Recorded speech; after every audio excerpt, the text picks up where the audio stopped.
तो डीबीबी दिया था कि कोई मैंने, कौन सा? 32। तो डिस्कस कर लेते हैं।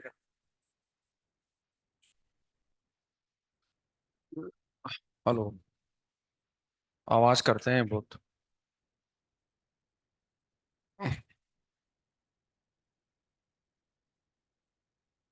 तो 32 नंबर का डीबीबी डिस्कस कर लेते हैं पहले, फिर देखते हैं।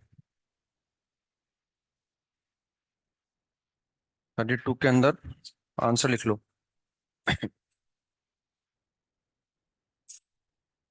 फर्स्ट का आंसर है सी। फर्स्ट का आंसर सी है। सेकंड का आंसर सी। थर्ड का आंसर डी। थर्ड का answer last option D. Fourth का answer D again last option D. Fifth का आंसर सी। सिक्स का आंसर सी। सेवन का आंसर ए। एट का आंसर सी। नाइन का answer A. 10 का answer ए। 11 का आंसर ए। 12 का आंसर सी। 13 का दे रखा है, 14 का दे रखा है, 15 का दे रखा है। तो फर्स्ट पर आ गए अपन। फर्स्ट में को डाउट हो, सेकंड में को डाउट, थर्ड में को डाउट। डॉट पॉटेड दे रखा है अपने को ना, तो हमने आर डॉट ए के प्लस बी के प्लस सी के बराबर जो है वो आ, अच्छा वो पेयर वाइज इक्वल एंगल बना रहे हैं और हमें दे रखा है कि वो यूनिट वेक्टर है ना, तो उसका मॉड 1 के बराबर कर दो और क्या ना। और बाकी ये सब निकालने पड़ेंगे अपने को ना। इसमें इसको ऐसा निकाल लेंगे तो मॉडुलस ऑफ ए के प्लस बी के प्लस सी के, ये दिया हुआ है कि यूनिट वेक्टर है, तो ए के प्लस बी के प्लस सी के इजिकल टू 1 दे रखा। मॉड का आपको मैं कुछ कर नहीं पा रहा, तो स्क्वायरिंग कर दो। तो उससे कितना आएगा? 1 1 1 plus 2 times of A cap dot B cap, तो mod A cap mod B cap and cos of angle between them, फिर आ जाएगा 2 times cos of theta 2 and plus 2 times of cos of theta 3 बराबर 1 आ जाएगा। बस यहाँ से वैल्यू निकल जाएगी, cos theta 1 plus cos theta 2 plus cos theta 3। 4 में को डाउट हो, 5 में को डाउट, 6 में को डाउट, 6 में को डाउट हो गया ना। 6 आएगा area, area will be 6। First वाले पार्ट का आंसर ये एक्सपेरिमेंट 1 है, उसमें जो एरिया आएगा वो 6 आ जाएगा, बताना है। 7 में को डाउट, 8 में को डाउट, 9 में को डाउट, 10 में को डाउट। 10 में एक रूट आएगा 1 प्लस आएटा, एक आएगा 1 माइनस आएटा। रूट निकाल लो, उसके अल्फा बीटा है ना, और अल्फा वो है जिसका इमेजरी पार्ट बड़ा हो गया, तो 1 प्लस आएटा आ जाएगा, एक 1 माइनस आएटा आ जाएगा। 11 में को डाउट, 12 में को डाउट, 13 में को डाउट, 13 में को डाउट, 14 में को डाउट, 14 में को डाउट, 15 में को डाउट हो गए। हाँ चलो शीट निकालें फिर, कॉम्प्लेक्स नंबर की शीट निकाल लो, थोड़े बहुत शीट के सवाल डिस्कस कर लेते हैं। तो वो ऑर्डर में बताना अगर किसी के पास लिखा हुआ होता ना, जैसे मैंने शायद 2 दिन का हो गया ना उम्र को, तो अगर बता सको तो ऑर्डर में बता देना, वरना फिर बचा हुआ डिस्कस करेंगे इसी ना एक साथ जब भी करेंगे। तो पार्ट 1 में आ गए पहले 1, पार्ट 1 के अंदर D1, D1 से लेकर सारा दे दिया है ना। अच्छा तो D1 में को डाउट हो, पार्ट 1 के D1 में को डाउट, D2 में को डाउट, D3 में को डाउट, D4 में को डाउट, D5 में को डाउट। फर्स्ट वाला तो सिंगल वैल्यूड होगा क्योंकि कॉम्प्लेक्स नंबर की पावर इंटीजर है, तो वो तो सिंगल वैल्यूड हो गया। और बाकी में जो है वो हम क्यूब निकाल के, क्यूब को अंदर लाके भी कर सकते हैं और क्यूब को अंदर ले लाए तो भी कर सकते हैं। D6 में को डाउट, D6 में, ये तो क्वालिटी का कंसेप्ट लगा दिया है इसमें हमने ना भाई। इसमें हमें दे रखा है कि x की पावर 5 माइनस 1 बराबर 0, क्वालिटी में करते हैं ना इसे अपन। इसके रूट दे रखे हैं हमें, इसका एक रूट तो हम जानते ही हैं, उन्होंने दे भी रखा है 1, एक दे रखा है अल्फा 1, एक अल्फा 2, एक अल्फा 3 और एक अल्फा 4, ये ऐसा उन्होंने दे रखा है। और हमें इस एक्सप्रेशन की वैल्यू निकालनी है, तो हमने क्या करा, फैक्टर लिख दिया इसके ना भाई। इस एक्सप्रेशन का फैक्टर क्या होगा, एक तो x-1, एक होगा x-अल्फा 1, एक होगा x-अल्फा 2, एक होगा x-अल्फा 3, एक होगा x-अल्फा 4। अभी आइडेंटिटी हो गई है ना, because what is the coefficient of x की पावर यस, यहाँ भी 1, तो ये आइडेंटिटी हो गई। कुछ भी रखो आपकी मर्जी दो, सब बराबर आएंगे हमेशा है। अब हम चाहते हैं ऊपर वाला एक्सप्रेशन देखो, ऊपर वाला एक्सप्रेशन लाने के लिए क्या रखूं मैं, ओमेगा रख दूं, x बराबर ओमेगा। तो व्हाट इज ओमेगा की पावर 5, ओमेगा स्क्वायर, क्योंकि हमें दिया हुआ है omega is imaginary cube root of infinity, ये दिया हुआ है, तो ओमेगा की पावर 5 इज, तो पहले हम पुट कर रहे हैं फर्स्ट इसमें x इजिकल टू ओमेगा, तो उससे आ गया ओमेगा की पावर 5, ओमेगा पुट कर रहे हैं ना अपन, ओमेगा की पावर 5 इज ओमेगा स्क्वायर। ये कितना आ गया, ओमेगा -1 आ गया। ये कितना आ गया, ओमेगा -अल्फा 1।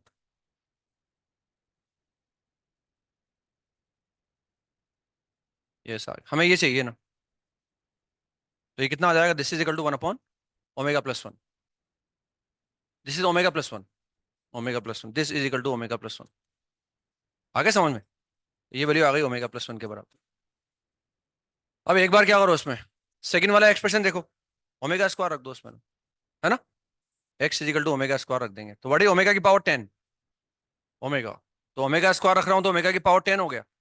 ओमेगा स्क्वायर रखने से क्या हो गया, ओमेगा स्क्वायर -1, और ये तो वही हो गया जो हम चाहते हैं, ओमेगा स्क्वायर -α1, ओमेगा स्क्वायर -α4। बस अब ये 1/(ओमेगा+1), दिस इज 1/(ओमेगा+1), ये ऐसा आ गया ना, बस इनको डिवाइड कर दो आप, तो ओमेगा+1 का होल स्क्वायर, मतलब -ओमेगा स्क्वायर का स्क्वायर, ओमेगा की पावर 4, मतलब ओमेगा आंसर आ गया। भाई रेशो निकाला ना हमने, ये तो क्वाड्रेटिक वगैरह में पढ़ते हैं ना अपन, अल्फा-2 बीटा-2 इसकी वैल्यू निकालो, तो ये कितना आ गया, जो रेशो आ गया वो आ गया ओमेगा+1 का whole square. What is omega, -omega square whole square, तो ओमेगा की power 4, omega is the answer, ये आंसर आ गया। इसके बाद नेक्स्ट, D7 में कोई डाउट हो, एक बार उनको जोड़ दो, एक बार उनको मल्टीप्लाई कर दो। जोड़ने पर तो क्या आ गया, हम जानते हैं ना, ये मैंने बताया था आपको, ये वो लिखा हुआ है, this is seventh root of, this is imaginary seventh root of unity, imaginary seventh root of unity, therefore a⁻7 is equal to 1। अब अगर ये imaginary seventh root of unity है, एक रूट तो ये हो गया, एक ही होगा, एक ही होगा, एक ही होगा, एक ही होगा, एक ही होगा, एक 1, और इन सबका सम क्या होता है, इन सबका सम 0 होता है। बस ये दो इक्वेशन है हमारे पास उसका आंसर निकालने के लिए। ये मैं बार बार बोला भी था ना, लिखवाया भी था मैंने बार बार तरह से, कभी एक्सपोनेंशियल फॉर्म में लिखवाया था, कभी साइन कोस में लिखवाया था मैंने आपको।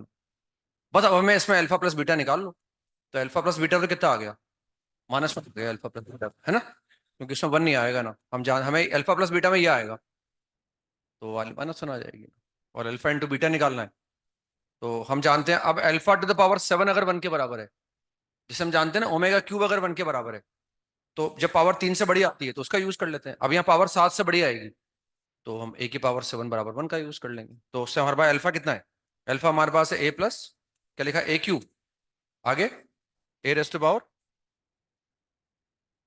A³ के बाद क्या है, A² है, अच्छा A² के बाद a⁻4,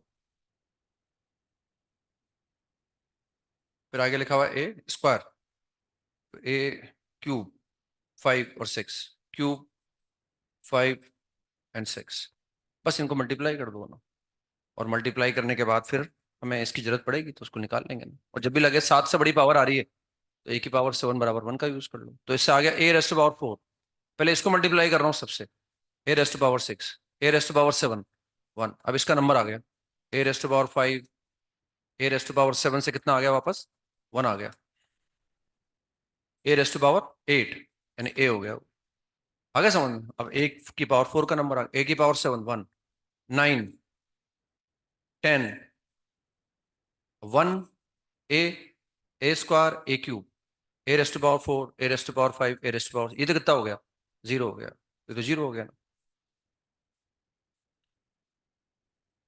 अब कितना बचा, 2 बचा बस, तो सम आ गया और प्रोडक्ट आ गया, तो उससे निकाल लिया हमने। इसके बाद नेक्स्ट पार्ट 2 का क्वेश्चन नंबर A9 में को डाउट हो, A9 में को डाउट बता ना, A9 के बाद नेक्स्ट A9 में उसको टी मान लो, मतलब है ना, मतलब क्वाड्रेटिक बना दो उसको, और क्या है ना, तो आगे समझ में, उन्होंने प्रिंसिपल आर्ग्यूमेंट डिफाइन कर रखा है एक्चुअली, कि अब जो आपके पास जो रूट आएंगे उनका प्रिंसिपल आर्ग्यूमेंट लाने के लिए पाई से 3 पाई के बीच में चाहिए आपको ना, है ना, तो उसमें हम क्या करेंगे, इसको टी मान लेंगे, तो इसको जिसे टी मानेंगे हम, तो ये क्या बन जाएगा, Z² बराबर टी मान लेंगे।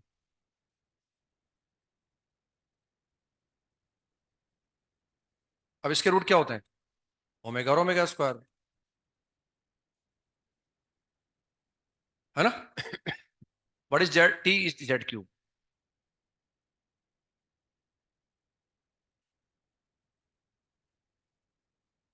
अब ओमेगा हम जानते हैं, ओमेगा बेसिकली क्या होता है, ओमेगा निकालने के लिए Z³ = ओमेगा, तो ओमेगा का मतलब हो गया, इसको यूलर फॉर्म में लिख दो, और क्या है ना, सारे रूट निकालने के लिए, ये ओमेगा की पावर 1/3 कर दो, बाद में करना पड़ेगा वो तो, उसका मॉड आ गया 1 e⁻⁰ 2π/3,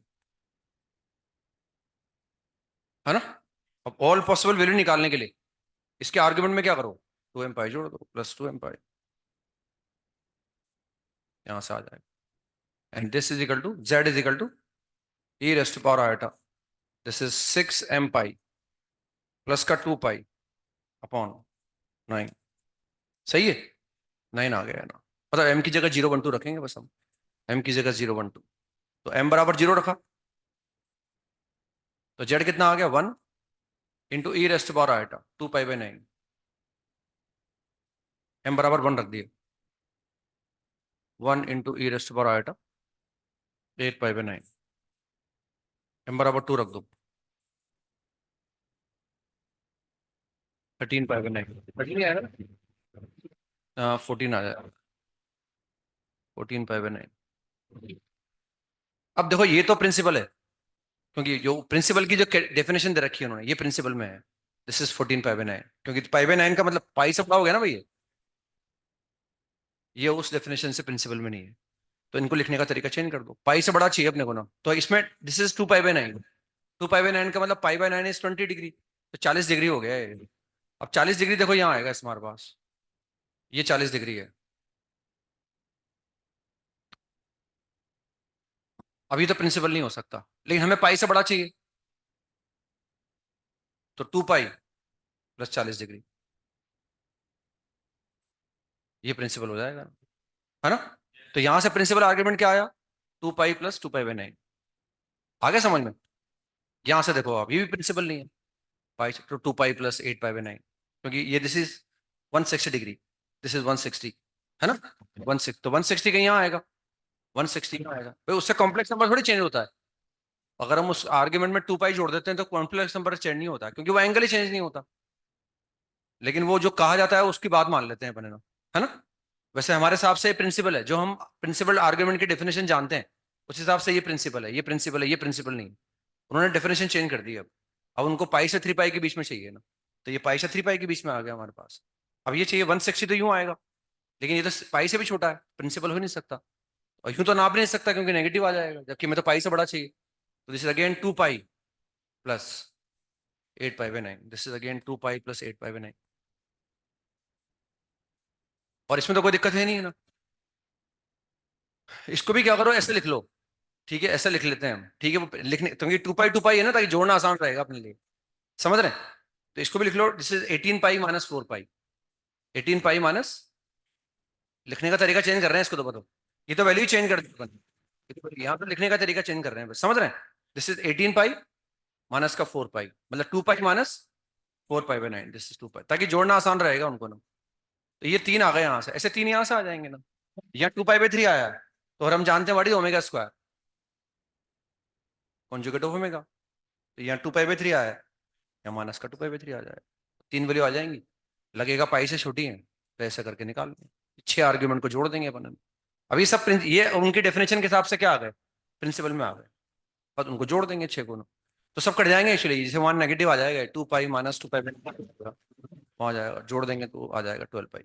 इसके बाद नेक्स्ट कौन सा, डी, डी टू मेरे को डाउट हो, डी टू मेरे को डाउट, डी टू के बाद नेक्स्ट डी6 मेरे को डाउट हो, डी6 के बाद डी7 मेरे को डाउट हो, है ना, वो तो उसको एक्सपेंड करके निकाल लिया हमने ना, भाई वो हमें दे रखा है कि जेड बराबर ये है, तो उसमें फिर एक्सपेंड कर दिया, एक्सपेंड करने पर कितना आ गया, 3 into omega square minus omega आ गया, बराबर 3 के हो गया वो, बराबर 3 के, तो 3 से 3 हटा दिया हमने ना, और यहाँ से के की वैल्यू आ गई, K is equal to omega square minus omega आ गया, लेकिन आंसर हमें जो है इन टर्म्स ऑफ जेड देना है या न्यूमेरिकल वैल्यू देनी है ना, तो बस इसको लिख दो अब इसे आप, है ना, इसको लिख दो -1 माइनस ओमेगा, माइनस ओमेगा, इस ओमेगा स्क्वायर को लिख दिया मैंने ना, omega square is -1 minus omega, और ये कितना हो गया, दिस इज माइनस, आया समझ में, 1 + 2 omega, now what is this, Z, तो आंसर इज -z, के इज -z, -z आ जाएगा।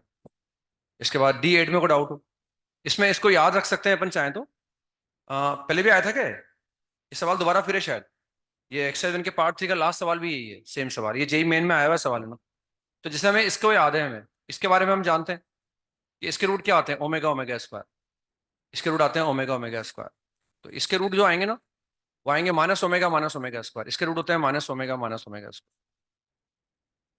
जहाँ ओमेगा वही है imaginary cube root of infinity. Verify तो कर सकते हैं ना अपन, इसके रूट वो आ जाते हैं ओमेगा और omega square, minus omega square, इसके रूट ओमेगा ओमेगा स्क्वायर है, इसके ये आते हैं। फिर बात इसके रूट ही आते हैं ना, माइनस ओमेगा स्क्वायर, वो तो निकाल लेंगे फिर अपन है ना।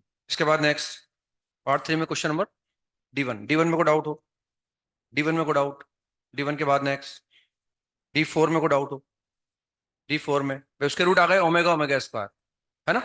तो जहां पावर 3 है उस हर टर्म की वैल्यू 4 आएगी, और जहां पावर 3 के मल्टीपल में नहीं है उस हर ब्रैकेट की वैल्यू 1 आएगी, क्योंकि हमारे पास x या तो ओमेगा है या x ओमेगा स्क्वायर है। अगेन ये वाली इक्वेशन आ गई, x square plus x plus one बराबर 0।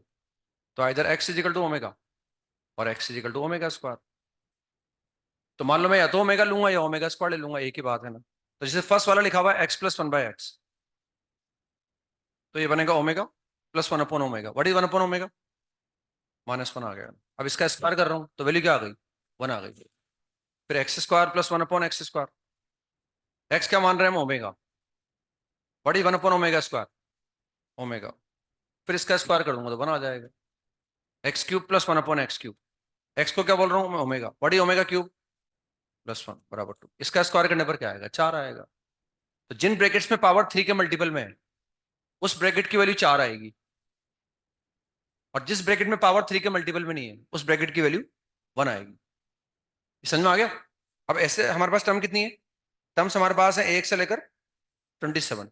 इसमें 3 के मल्टीपल देखो आप, 3 आएगा, 6 आएगा, 9, 12, 15, 18, 21, 24, 27, 1 2 3 4 5 6 7 8 9। तो 9 ब्रैकेट की वैल्यू क्या आएगी? 4 4 4 4 4 4 9 बार लिखेंगे, 4 इंटू 9। अब 9 टर्म तो ये आ गई, टोटल टर्म कितनी थी? तो अब कितनी बची? 18। हर टर्म की वैल्यू क्या आ गई? 1 1 1 1 1 1 1 1। इनको जोड़ दो आप, 54 इज द आंसर। ठीक है ना? ऐसा। इसके बाद नेक्स्ट D5 में कोई डाउट हो? D5 में डाउट है? आंसर सही है बिल्कुल, 4 दे रखा है आंसर, 4 ही तो आएगा, 4 दे रखा है ना, बिल्कुल 4 आएगा ना, क्यों नहीं आएगा? नीचे बेस 2 है ना, नीचे बेस 2 है तो ऊपर 2 आ जाएगा, तो आंसर 4 आएगा। भाई हमें अगेन इससे क्या मालूम पड़ रहा है कि alpha is imagery fifth, non real लिखा हुआ है ना, और फिफ्थ रूट ऑफ इन्फिनिटी, तो अल्फा की पावर 5 बराबर कितना आ गया? 1 आ गया। अब ये imaginary fifth root of infinity, तो एक रूट तो ये हो गया, एक ये हो जाएगा, एक ये हो जाएगा, एक ये हो जाएगा, और एक अल्फा की पावर 5, इन सबका सम क्या है? 0 के बराबर। अब हमें जो निकालना है ना, जो मॉडुलस के अंदर है, उसमें क्या लिखा है? 1 तो लिखा हुआ है, फिर अल्फा भी लिखा हुआ है, फिर अल्फा स्क्वायर भी लिखा हुआ है, फिर अल्फा की पावर 1 अपॉन अल्फा स्क्वायर लिखा हुआ है। What is 1 upon alpha square? Alpha cube. 1 upon alpha square is alpha cube upon alpha की पावर 5, तो वो कितना हो गया? अल्फा क्यूब हो गया। अब क्या लिखा है? -1 अपॉन अल्फा रेस्ट पावर, तो ये माइनस अल्फा रेस्ट पावर 4 हो गया, ये अल्फा रेस्ट पावर 4 हो गया। तो माइनस अल्फा की पावर 4 आया हमारे पास, जबकि हमें क्या चाहिए? प्लस अल्फा की पावर 4, तो ये प्लस अल्फा की पावर 4 लिखा, माइनस का 2 अल्फा की पावर 4 कर दिया। What is the value of this?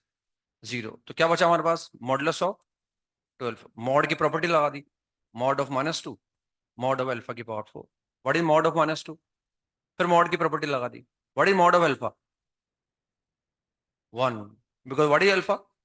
Imagery fifth root of unity, और जब भी यूनिटी के रूट होते हैं वो सब एक सर्कल की सर्कमफ्रेंस पर होते हैं, इनका रेडियस, ये 1 आ गया, तो 2 and 2 raised to power 2 is 4 is the answer.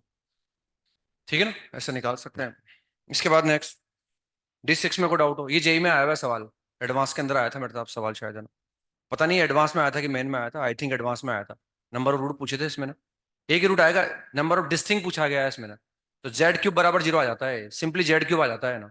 ये तो प्रॉपर्टी लगा दो आप, है ना, प्रॉपर्टी लगा दो। कैसे भाई? R1 goes to R1 plus R2 plus R3, ये यूज कर दो उसमें ना। तो फर्स्ट रो के सारे एलिमेंट क्या बन गए? जेड जेड जेड बन गए ना, क्योंकि हम जानते हैं 1 प्लस ओमेगा स्क्वायर बराबर 0 आ गया। ये ऐसा आ गया। अब या तो जेड बाहर निकाल लो, फिर एक्सपेंड कर दो, या आप चाहो तो ऐसे, है ना, या 1 1 1 आ जाएंगे तो माइनस करके भी निकाल सकते हैं ना। तो ये जेड क्यूब बराबर 0 आ जाता है, क्लियर कट। तो जेड रूट तो 3 आएंगे, लेकिन रूट डिस्टिंक्ट रूट एक ही आएगा ना, number of distinct root, the root is 0 0 0। इसके बाद नेक्स्ट एक्सरसाइज 2 का पार्ट 1 क्वेश्चन नंबर 12 में को डाउट हो। अब इसमें क्या रेडिकल एक्सेस निकालना है, तो मैंने कहा था ना कोई तकलीफ आए ना, पहले तो सब्जेक्टिव एग्जाम था, वहां कॉम्प्लेक्स नंबर का कंसेप्ट लगा के निकालना पड़ता था। अब यहाँ तो अपने ऑब्जेक्टिव पे टिक करना है अपने को ना, तो हम चाहें तो कोई दिक्कत आ रही हो तो उसको 2D में कन्वर्ट कर लो, रेडिकल एक्सेस में निकालना जानते ही हूँ।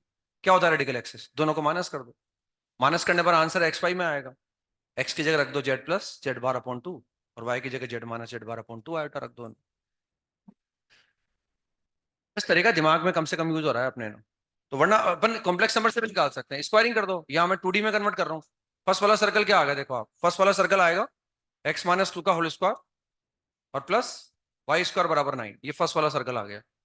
और सेकंड सर्कल क्या आ जाएगा, सेकंड सर्कल का सेंटर है 2,3, तो सेकंड सर्कल आएगा एक्स माइनस 2 का होल स्क्वायर और प्लस वाई माइनस 3 का होल स्क्वायर इजिकल टू 16 आ गया ना। मतलब इनको माइनस करना है अपने को,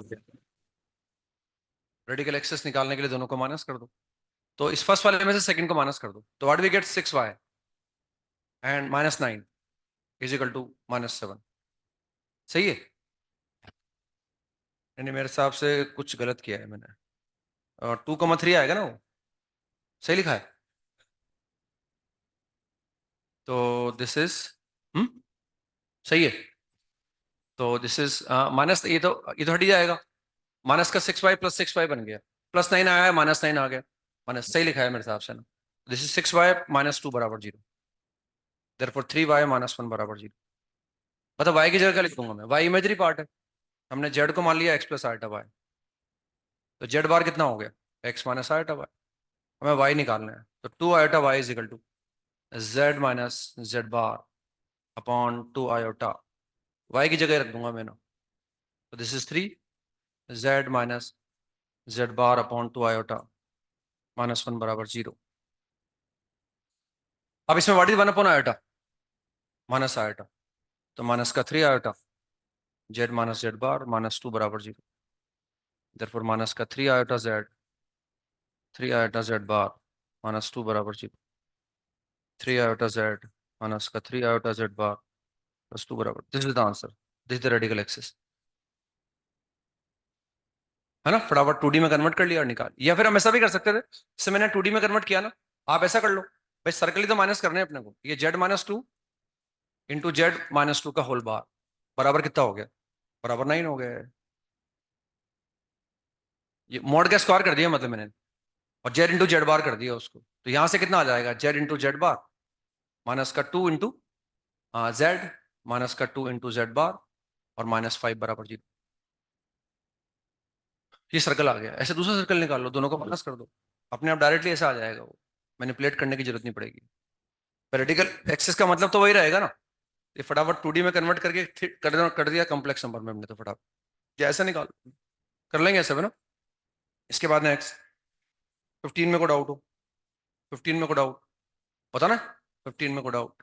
इसके बाद नेक्स्ट 17 में को डाउट, 17 में को डाउट होता ना, 17 के बाद नेक्स्ट पार्ट टू में 20, एक्सरसाइज 2 का पार्ट 2 क्वेश्चन नंबर 20 में को डाउट, 20 में बी ऑप्शन में डाउट आता है कि बी ऑप्शन ट्रू क्यों नहीं है, क्योंकि बी ऑप्शन ट्रू इसलिए नहीं है कि वो हम, अगर बी ऑप्शन ट्रू तब आएगा जब हम ये मान लेंगे कि वो इक्विलेटरल ट्रायंगल के vertices cube root of unity है, जबकि ऐसा जरूरी नहीं है। उन्होंने कहा बोला है, उन्होंने बोला है कि Z1 Z2 Z3 are the vertices of equilateral triangle, it doesn't mean कि हमें 1 ओमेगा ओमेगा स्क्वायर मानना है, तो कुछ और भी मान सकते हैं ना अपन, घुमा दो वो तो 120 से घुमा दो उन सबको, और क्या है ना। जैसे हम जानते हैं भाई इन सबका मॉड तो 1 दे रखा है अपने को, इन सबका मॉड 1 है, मतलब ये एक सर्कल की सर्कमफ्रेंस पर है, और जिसका रेडियस कितना किसके बराबर है, 1 के बराबर है। अब अगर मैं यहाँ इक्विलेटरल ट्रायंगल के वर्टेक्स बनाने, तो अगर मैंने यहाँ Z1 ले लिया, बस मान लो, फिर वो ओमेगा ओमेगा स्क्वायर आ जाएगा। उन्होंने ये नहीं बोला, लेकिन उन्होंने बोला ट्रायंगल इक्विलेटरल है और उसके वर्टाइसेस उसके वर्टाइसेस Z1 Z2 Z3 है, तो मैंने ऐसा मान लिया यहाँ पर, let this angle is theta, तो ये मैंने मान लिया Z1 है, this is Z1 1 into E raised to power iota theta.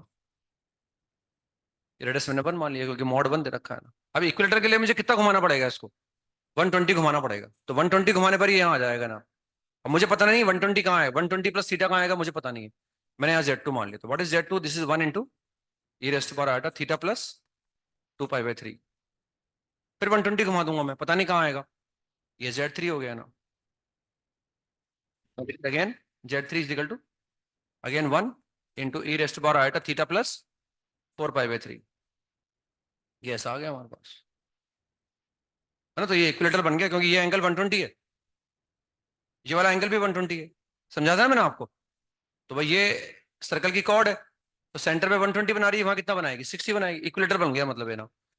अब हमें ये तुमने जो दिया हुआ उससे लिख दिया ना। अब वो पहली बात प्रूव करवा रहे हैं कि Z1 plus Z2 plus Z3 बराबर 0। तो भाई Z1 Z2 Z3 के मोड क्या है? बराबर है, उनका सम निकाल के देख रहे हैं अपने ना।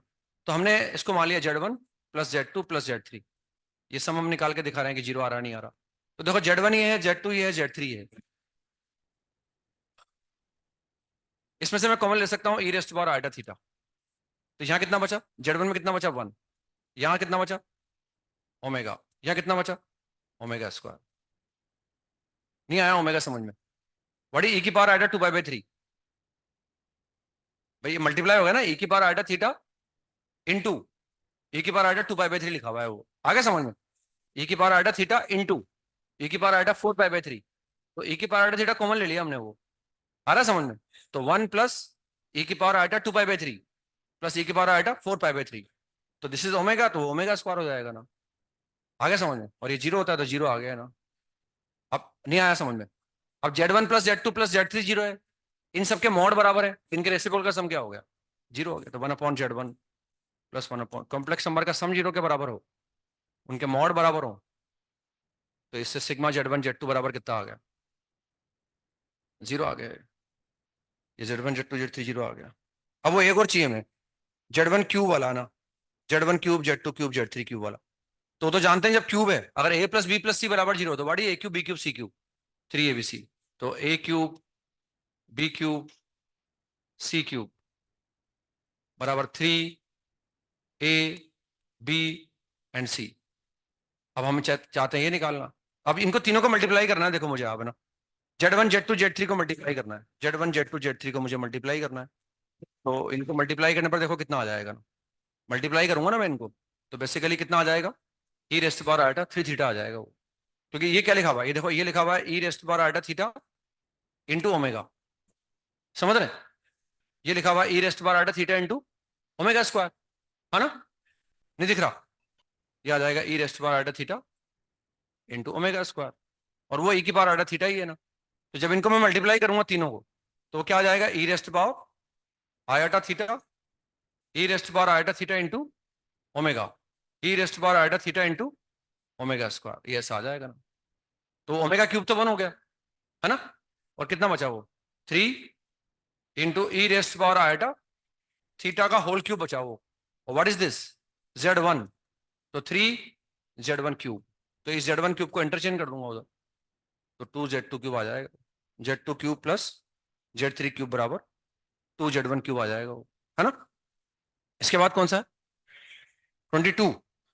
22 हो गया। इन्होंने कराया था क्लास में आपको ना। इसमें हिट एंड ट्रायल भी लगा सकते हैं, वहां तो अपने को प्रूव करना होता है, यहाँ तो अपने को ऑप्शन चेक करना है ना।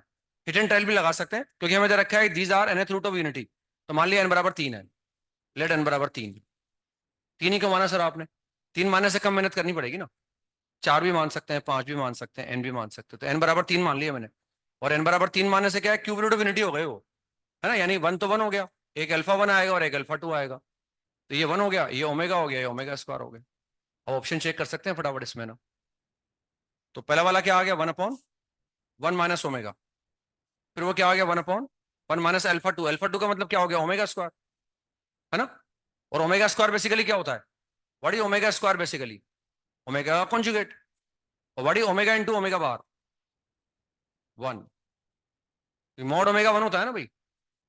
समझ में आ गया? लोग लगे भी कर सकते हैं, सब तरह से कर सकते हैं, बताया आपको ना। ये हिट एंड ट्रायल हो गया मतलब एक तरह से। और यहाँ लिख देंगे 1/ओमेगा, तो उससे 2 आ जाएगा। फिर 2 नहीं 1 आ जाएगा इससे। नहीं आ रहा समझ में? 1 आ जाएगा। तो n बराबर 3 रख के देख लिया, 2/2 से 1 आ गया मतलब। ये जनरलाइज में भी निकाल सकते हैं ना। बाकी आगे पढ़ लेंगे ना, फिर डिस्कस कर लेंगे, ताकि वो चलता भी रहेगा और डिस्कस भी करते रहेंगे, पढ़ते भी रहेंगे अपना ना। अब गुरुवार तक तो खत्म करना ही है, थर्सडे तक तो अपने को ना, जैसा भी है मतलब। थोड़ी तो खत्म हो जाएगी वो तो, थोड़ी तो जबरदस्ती आज आज पढ़ाऊंगा मैं, उसके बाद थोड़ा थोड़ा पढ़ाता रहूंगा, रोज आएंगे तो है ना। पढ़ाने तो जिंदगी भर चल सकता है, वो तो कहीं ना कहीं खत्म करना होता है, अभी खत्म कर दो आप बस। नहीं, ये तो चलता है, फिर आप भी कहोगे यार ये तो बिल्कुल बेकार है इसलिए खत्म करना पड़ता है। तो हमने वो वहां तक आ गए थे शायद हम लास्ट, मेरे हिसाब से हमने लास्ट किया था, वो सवाल किया था वो लास्ट वाला, Z1 to the power 4, Z2 raised to the power 4, वही था ना सवाल, लास्ट सवाल। मैं लॉग से ही बताया था मैंने आपको करके ना, लॉग ले लो फिर डिफरेंशिएट कर दो, फिर जेड बराबर जो है 1 पुट कर दो, तो वो लास्ट था हमारे ना। नेक्स्ट सवाल पर आते हैं, लिखो आप, if 1 if 1 alpha 1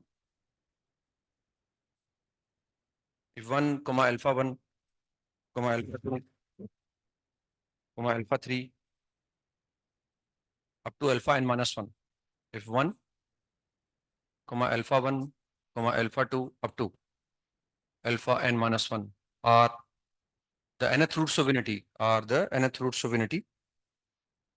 then are the nth roots of unity, then then prove that, first 1 minus alpha 1, 1 minus alpha 2, and 1 uh,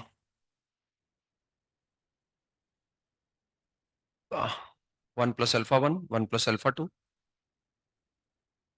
1 plus alpha n minus 1, 1 plus alpha n minus 1 is equal to 0 if n is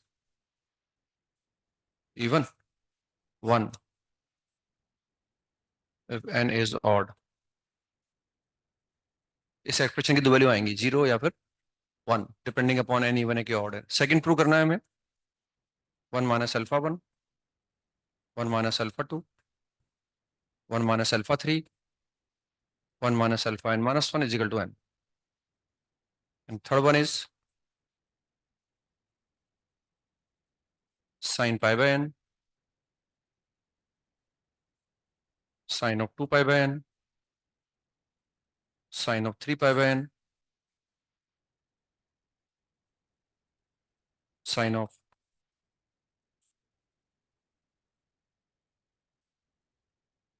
n upon 2 raised to power n minus 1। इसमें इसको याद रखेंगे अपन है ना, trigonometry पढ़ते हैं ना अपन, उसमें product of cosine rule series निकालते हैं ना, है ना। प्रोडक्ट ऑफ साइन सीरीज का फॉर्मूला नहीं होता हमारे पास, यहाँ ये हम याद रख सकते हैं इसको, ये कॉम्प्लेक्स नंबर से निकाला जाता है ना, इसलिए चाहें तो इसको वहां लिख सकते हैं प्रोडक्ट ऑफ कोसाइन सीरीज के साथ में, ताकि अब कभी, अब तो मैच्योर हो चुके अपन, सिलेबस खत्म हो चुका होगा हमारा, सारी बातें जान चुके होंगे अपन है ना, तो अब कभी वो ऐसा पूछेंगे तो हो सकता, ट्रिग्नोमेट्री जरूरी नहीं स्ट्राइक करे, आप कॉम्प्लेक्स नंबर का यूज करके भी निकाल सकते हैं अपन, मतलब वो साथ में रखा रहेगा ना, जल्दी स्ट्राइक करेगा आपको ना। इससे जहाँ प्रोडक्ट ऑफ कोसाइन सीरीज लिखा था ना हमने, वहीं जाके लिख लेना इसको आप। भाई इसकी वैल्यू आती है n upon 2 raised to power n minus 1, n upon 2 raised, तो ये प्रूव करना है अपने को ना, हमें दे रखा है these all are nth roots of unity. First वाला प्रूव करना है, सेकंड वाला प्रूव करना है, थर्ड वाला प्रूव करना है। सेकंड वाला भी पूछा गया है जेई के अंदर ना, थर्ड वाला तो इंपॉर्टेंट है ही सही, हमारे काम आता है, कभी भी पूछ सकते हैं मतलब वो ना।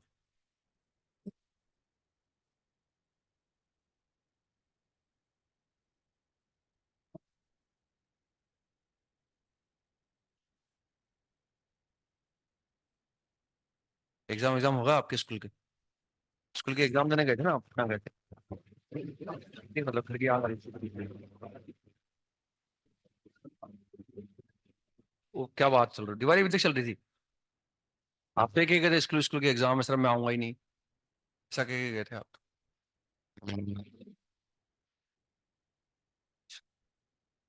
इतने दिन मन लग गया घर पे? क्या होता है? अच्छा, तो दिवाली निकले भी बहुत टाइम हो गया अब तो दूसरा वीक चल रहा है शायद ना, 7 दिन तो हो ही गए निकले हुए।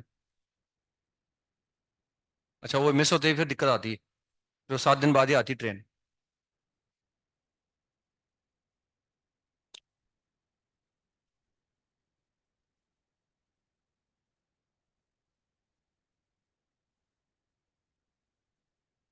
फर्स्ट सेकंड थर्ड निकालना है।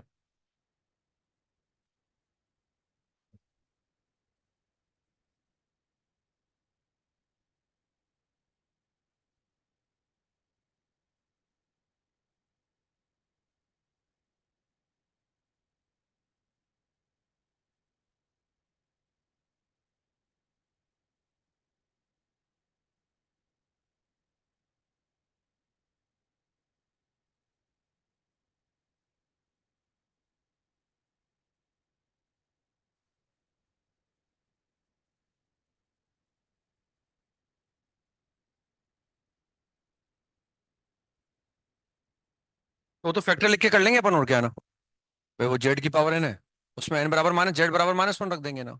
सेकंड वाले में दिक्कत आएगी बस, है ना। सेकंड वाले में जैसे जेड बराबर 1 लिखेंगे, जीरो बराबर जीरो आ जाएगा।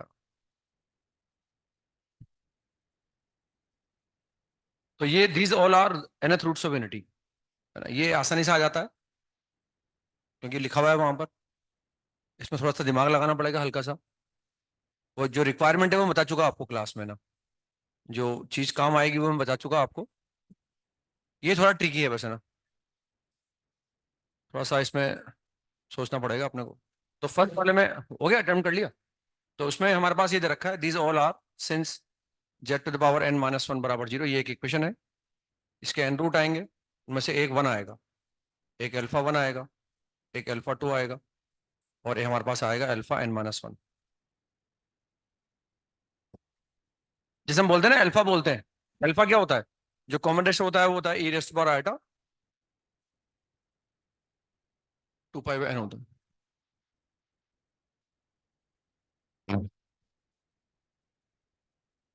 मेरी भी इच्छा है जीवन में मैं बच्चों को ऐसे पढ़ाऊं। मेरी भी इच्छा है बच्चा फुल मस्ती करे मेरी क्लास में, उसको बोलने की पूरी आजादी हो। मैं नहीं बोल पाऊं बोले कोई बात नहीं, बच्चा बोलता रहे क्लास में। मेरा ड्रीम है मैं ऐसे पढ़ा पाऊं। लेकिन जरूरी नहीं है हर ड्रीम पूरा हो आपका जीवन में। जरूरी थोड़ी ऐसा हर ड्रीम ही पूरा हो।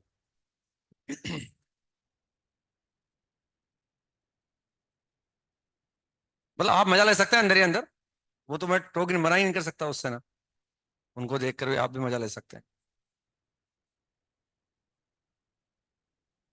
तो ये इसको अल्फा, जैसे अल्फा वन बोल रहा हूँ ना मैं, ऐसे मैं उसको अल्फा भी बोल सकता हूँ। तो ये फिर ये अल्फा होता है, फिर ये अल्फा स्क्वायर हो जाता है, फिर ये अल्फा की पावर n-1 हो जाता है ना। हम जानते हैं nth रूट सोवेनिटी जीपी के अंदर होते हैं। ये उस जीपी का कॉमन रेशो होता है ना। तो ये इसको अगर मैं अल्फा बोलता तो फिर ये अल्फा स्क्वायर बोलता, फिर ये अल्फा की पावर n-1 बोलता। या मैंने अल्फा वन अल्फा टू बोल दिया ऐसे, समझ रहे ना। इन सबका सम क्या होता है? जीरो होता है, हम जानते हैं ना। इन सबका सम जीरो होता है। अब इसके फैक्टर लिख दो बस आप। तो Z to the power n-1 बराबर, इसका फैक्टर लिख दिया। इसका एक फैक्टर आएगा -1, एक फैक्टर ही आएगा, एक फैक्टर ही आएगा, एक फैक्टर ही आएगा, लास्ट एक फैक्टर ही आ जाएगा। ये आइडेंटिटी हो गई अब। Now what is the coefficient of z to the power n in this? 1। What is the coefficient of z to the power n? 1। Identity बराबर आ गया, मतलब अब कुछ भी रखो आपकी मर्जी दो, हमेशा बराबर आएंगे क्योंकि ये बराबर ही है ना। अब हम चाहते हैं फर्स्ट वाला, हम चाहते हैं 1 + अल्फा 1। तो उसमें जेड को हमें -1 रखना होगा, -1। तो फर्स्ट वाला को लाने के लिए put z is equal to -1, put z is equal to -1, वैसे पुट कर दो आप। तो ये कितना आएगा? This is -1 to the power n-1। ये कितना आ जाएगा? -1 -1, -1 -alpha 1, -1 -alpha 2, -1 -alpha 3, -1 -alpha n-1। ये ऐसा आ जाएगा। अब देखो ये टर्म्स कितनी है, काउंटिंग में कितनी है? n। ये टर्म्स काउंटिंग में n है, क्योंकि 1 तो यहां से स्टार्ट हो रहा है ना भाई, यहाँ भी है ना। तो इन सब में से -1 बाहर निकाल लो, क्योंकि हमें 1 + अल्फा 1, 1 + अल्फा 2, 1 + अल्फा 3 चाहिए। इन सब में से -1 बाहर निकाल लूंगा। तो बाहर क्या आ जाएगा? -1 टू द पावर n आ जाएगा। अब माइनस यहां से बाहर निकाला तो यहाँ कितना बचा? 2 बचा यहाँ। ये बचा 1 + अल्फा 1, 1 + अल्फा 2, 1 + अल्फा 3, ठीक है ना। तो आ गया, उसको मैं ऐसे लिख सकता हूँ चाहूँ तो, कंटिन्यूट प्रोडक्ट 1 + अल्फा 1। समझ में आ गया होगा शायद आपके ना, ये ऐसे लिख दिया उसको मैंने। बस हमें वही निकालना है अभी ना। देयरफॉर 1 + अल्फा 1 दोबारा लिख दो चाहो तो, 1 + alpha 1, 1 + alpha 2। 1 plus alpha n minus 1 is equal to -1 to the power n -1/2 into -1 to the power n। ये ऐसा आ गया भाई हमारे पास बस। अब दिख ही रहा है n को ऑड इवन मानना पड़ेगा अपने को, तो जिसे n को इवन मानूंगा तो ऊपर जीरो आ जाएगा, है ना। तो n अगर इवन है तो दिख रहा है clear cut, if n is बराबर even zero, if n is equal to even. जिसे हम n को ऑड लेंगे ऊपर कितना आएगा -1, नीचे कितना आएगा, नहीं -1 क्यों आएगा, -1 और नीचे कितना आएगा -2, value will come out to be 1, तो 1 आ जाएगा if n is equal to odd, n is equal to odd, ये ऐसा आ जाएगा। तो पहला बार तो प्रूव हो गया, कोई दिक्कत नहीं आई, बस वो हम ये कंसेप्ट क्वालिटी वगैरह में सीख लेते हैं वहां पर, है ना, कि 2 plus alpha 2 plus beta 3 minus alpha 3 minus beta निकालो, तो सेम कंसेप्ट लगा दिया हमने ना। अब सेकंड वाले पर आते हैं। सेकंड वाले में बेसिकली हमें वही कंसेप्ट तो ही लगाना पड़ेगा, लेकिन वहां हमें चाहिए 1 माइनस अल्फा 1 1 माइनस अल्फा 2, तो उसके लिए हमें क्या रखना पड़ेगा, जेड बराबर 1 रखना पड़ेगा, लेकिन ये जीरो हो जाएगा, ये भी जीरो हो जाएगा। तो बेसिकली जब मैं 1 रख रहा हूँ ना, तो ये फैक्टर प्रॉब्लम क्रिएट कर रहा है, ये फैक्टर प्रॉब्लम क्रिएट नहीं कर रहा है ना। तो काश ये फैक्टर हट जाए। तो हम ये जानते हैं कि these are the nth roots of unity, इसमें यूनिटी तो ये है हमारे पास। अब अगर मैं इसको हटा दूं तो these all are again nth roots of unity but not equal to unity, तो these will be the roots of 1 plus Z square plus Z to the power n minus 1। इसके कितने रूट होंगे n-1, और सारे वही होंगे जो nth roots of unity है एक्सेप्ट द यूनिटी। बराबर इसके फैक्टर लिख देंगे हम, और उसमें जेड बराबर 1 रख देंगे। समझ में आ गया ना। तो यहाँ लिख लेंगे यार समझाने के लिए, अपने आप को समझाने के लिए, since alpha 1 alpha 2 alpha n-1 will be the roots of the equation, will be the roots of the equation 1 plus z square plus z to the power n-1। therefore आगे समझ में सही बोल रहा हूँ मैं ना। पर वो एक बार के बाद हट जाएगा फैक्टर वाला, आपकी बार इसका रूट तो 1 ही नहीं, तो z-1 वाला एक्सप्रेशन नहीं आएगा इसमें ना। therefore 1 plus z square plus z to the power n-1। इसका एक फैक्टर हो गया z माइनस अल्फा 1, एक फैक्टर हो गया z माइनस अल्फा 2, फिर एक फैक्टर आएगा z minus alpha 3, and the last one is z minus alpha n-1। Now we can, ये आइडेंटिटी है ना, इसमें पुट कर दो 1, z बराबर 1 पुट कर दो ना, पुट z बराबर 1, इसमें पुट कर देंगे, put z is equal to 1।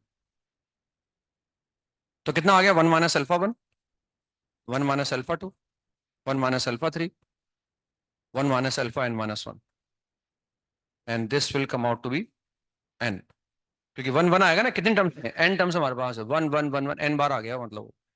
तो ऐसा आ गया फटाफट। जेई में सवाल आया था ये वाला कि फाइंड दिस, तो इसका मॉड कितना आ जाएगा, इसका मॉड भी n आएगा ना, क्योंकि वो n तो नेचुरल नंबर है ना भाई, क्योंकि या तो वो क्यूब रूट ऑफ यूनिटी है या वो फोर्थ रूट ऑफ यूनिटी, तो n तो नेचुरल नंबर है, उसका मॉड तो क्या आ जाएगा, वो आ जाएगा। समझ में आ गया ना। जेई में आया था, तो ये अगर n के बराबर है तो फटाफट मॉड भी निकाल सकते हैं अपने ना। तो बेसिकली हमने प्रूव कर दिया कि ये n के बराबर है ना, सेकंड वाला पार्ट प्रूव कर दिया। अब थर्ड वाले पार्ट पर आते हैं ना। तो थर्ड वाले में या तो ये देखो तरीका ये है, हमें साइन चाहिए एक्चुअली, तो इसको अलग कैलकुलेट करो, इसको अलग कैलकुलेट करो, इसको अलग कैलकुलेट करो, मल्टीप्लाई कर दो, कुछ एक्सप्रेशन आएगा उनमें साइन डेवलप होंगे, और वो फिर n के बराबर इक्वेट करूंगा तो वहां से निकल जाएगा ना। तो हमने क्या करा, मॉडुलस ले लिया दोनों तरफ, थोड़ा जल्दी आ जाएगा उससे ना। भाई अगर ये इसके बराबर है तो हमने बेसिकली वो मॉडुलस क्यों ले रहा हूँ, हो सकता है ये दिमाग में थोड़ी परेशानी हो कि भाई हम मॉडुलस क्यों ले रहे हैं ना। तो हम मॉडुलस इसलिए ले रहे हैं क्योंकि अगर मान लो या तो मैं मॉडुलस लेके कैलकुलेट करूंगा, या मैं क्या करूंगा, इन सबकी अलग अलग वैल्यू निकालूंगा और फिर मल्टीप्लाई करूंगा। तो मैं किसी एक ब्रैकेट की वैल्यू निकाल के दिखाता हूँ आपको ना, क्योंकि हम जानते हैं हमारे पास जो अल्फा 1 है ना, वो अल्फा 1 कितना e raised power iota 2 pi by n है, यही तो अल्फा 1 है हमारे पास। जो अल्फा 2 हमारे पास है, वो अल्फा 2 हमारे पास है e raised power iota 4 pi by n हमारे पास है ना। जो अल्फा 3 हमारे पास है वो e raised power iota 6 pi upon n होगा हमारे पास है ना। और जो अल्फा n-1 हमारे पास है, जो अल्फा n-1 हमारे पास है, that will be e raised power iota 2 × n-1 pi upon n, ये होगा ना अल्फा n-1।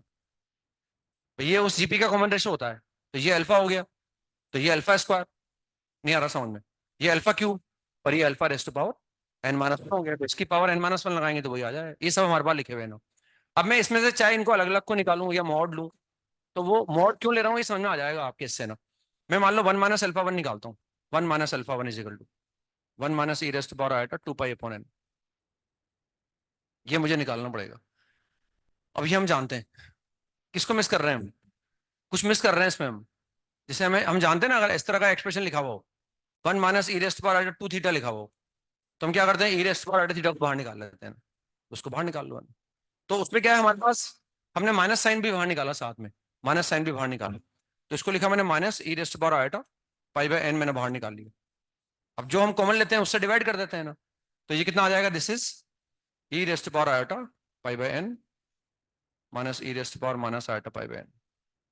ये ऐसा आ जाएगा, देखो आप। देखो सही है शायद, है ना? सही लिखा है ना? Now what is this? This is 2 i sin θ, e⁻i⁻θ -e⁻−i⁻θ is 2 i sin θ। तो दिस इज माइनस, ये 2 i आ गया, 2 i e⁻π/n, and this is sine theta is π/n। ये ऐसा आ गया। तो साइन का टर्म क्रिएट कर पाया, मतलब इसमें ध्यान से देखो, α1 के अंदर एंगल क्या था, 2 π/n, लेकिन यहाँ कितना आया, π/n आया। जब मैं ये निकालूंगा तो साइन 2 π/n, 3 π/n,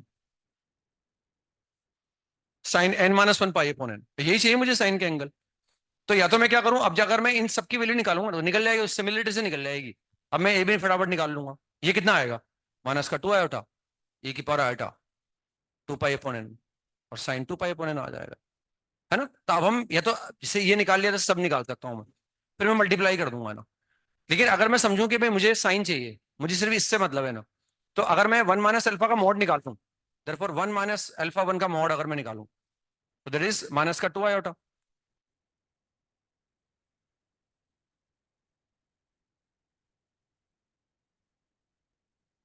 ये ऐसा लिख दिया मैंने ना। अब इसके मॉड में एक ही टर्म बचेगा बस, साइन π/n। 2 बचेगा और एक वो बचेगा ना। What is mod of -2? भाई ये Z1, ये Z2, ये Z3 हो गया, इसको मैंने Z1 मान लिया। ये एक कॉम्प्लेक्स नंबर है Z1, ये एक कॉम्प्लेक्स नंबर है Z2, ये एक कॉम्प्लेक्स नंबर है Z3। What is mod of this? 2। Mod of -2i is 2। What is mod of this? 1, and this is sine of π/n।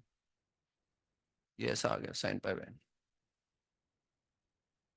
हो गया क्लियर?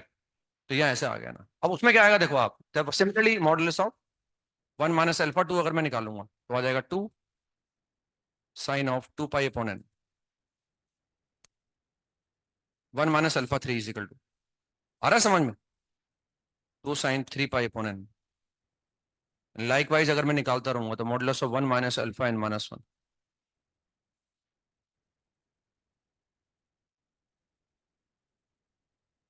जो यहाँ एंगल है ना, उसका आधा एंगल आ रहा है हमारे पास यहाँ। इसे हम सबके मॉड निकाल लेते हैं, वरना वो क्या है, जब अगर मैं मल्टीप्लाई करता ना सबको, जैसे मैंने ये निकाला, ऐसे मैं उसको भी निकालता, तो ये भी मल्टीप्लाई करना पड़ता है, ये भी मल्टीप्लाई करना पड़ता है, ये भी मल्टीप्लाई करना पड़ता है मुझे। मुझे सिर्फ साइन चाहिए, आगे समझ में? इससे मैंने मॉड निकाल लिया उसका ना। क्लियर हो गया? अब वहां हमने लिख दिया है ना, सिंस, यहाँ हमने लिख दिया since 1 - α1, 1 - α2, 1 - α3, and so on, 1 - α n-1 बराबर हमारे पास n आया था। अब हमने दोनों तरफ मॉड ले लिया ना, therefore modulus of 1 - α1, 1 - α2, 1 - α3,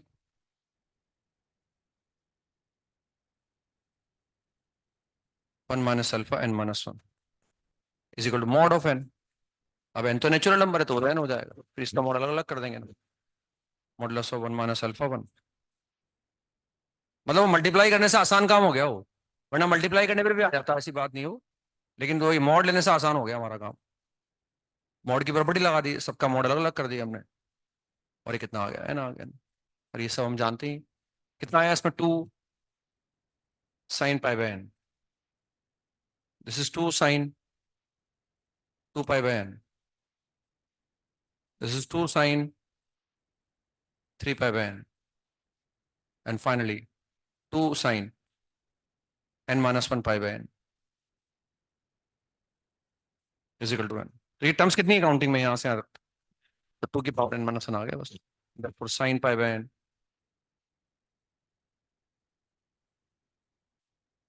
sign of 2 π/n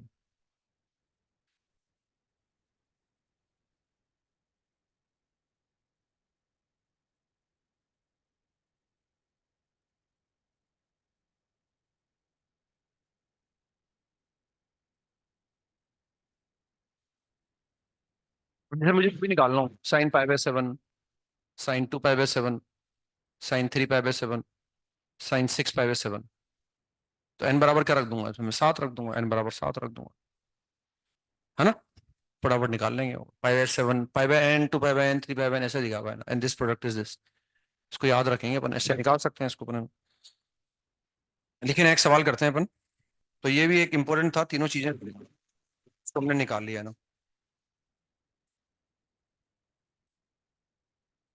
देखिए एक सवाल, if z r is equal to, if z r is equal to e raised power iota 2 pi upon 15 whole power r, then find the value of cos 2 pi upon 15 plus cos of 4 pi upon 15 plus cos of 6 pi upon 15 plus cos of 8 pi upon 15 plus cos of 10 pi upon 15 plus cos of 12 pi upon 15 and plus cos of 14 pi upon 15। Last time में मैंने कुछ observe करवाया था आपको ना, भाई nth root of infinity कैसे पहचानते हैं, 11th रूट ऑफ इन्फिनिटी कैसे पहचानते हैं ना। ये जेड आर डिफाइन कर रखा है, z r is e raised to power iota 2 pi upon 15 whole power r, then find the value of this। ये वैल्यू में निकालनी है ना।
तो पहला तरीका है, this is cosine series, summation of cosine series का फॉर्मूला लगा दो आप दोनों।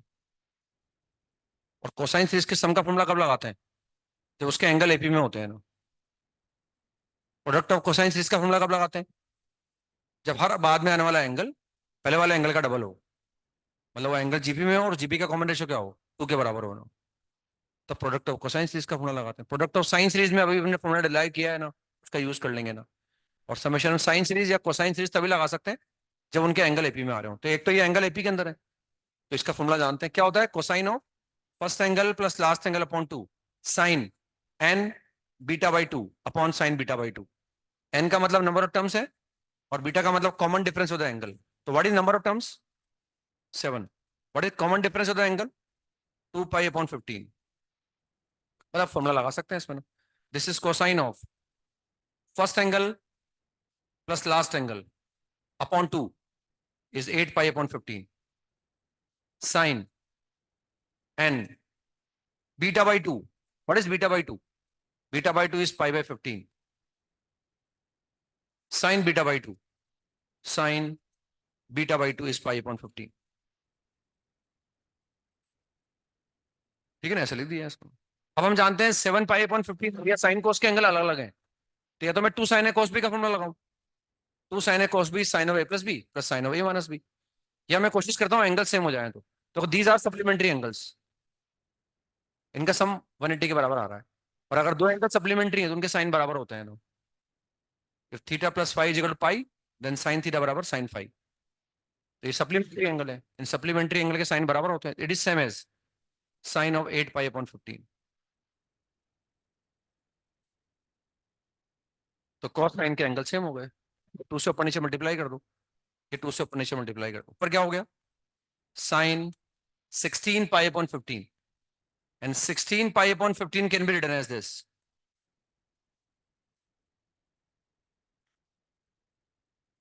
तो 16 पाई अपॉन 15 को मैंने ऐसे लिख दिया, 15 pi plus pi. What is sine pi plus theta?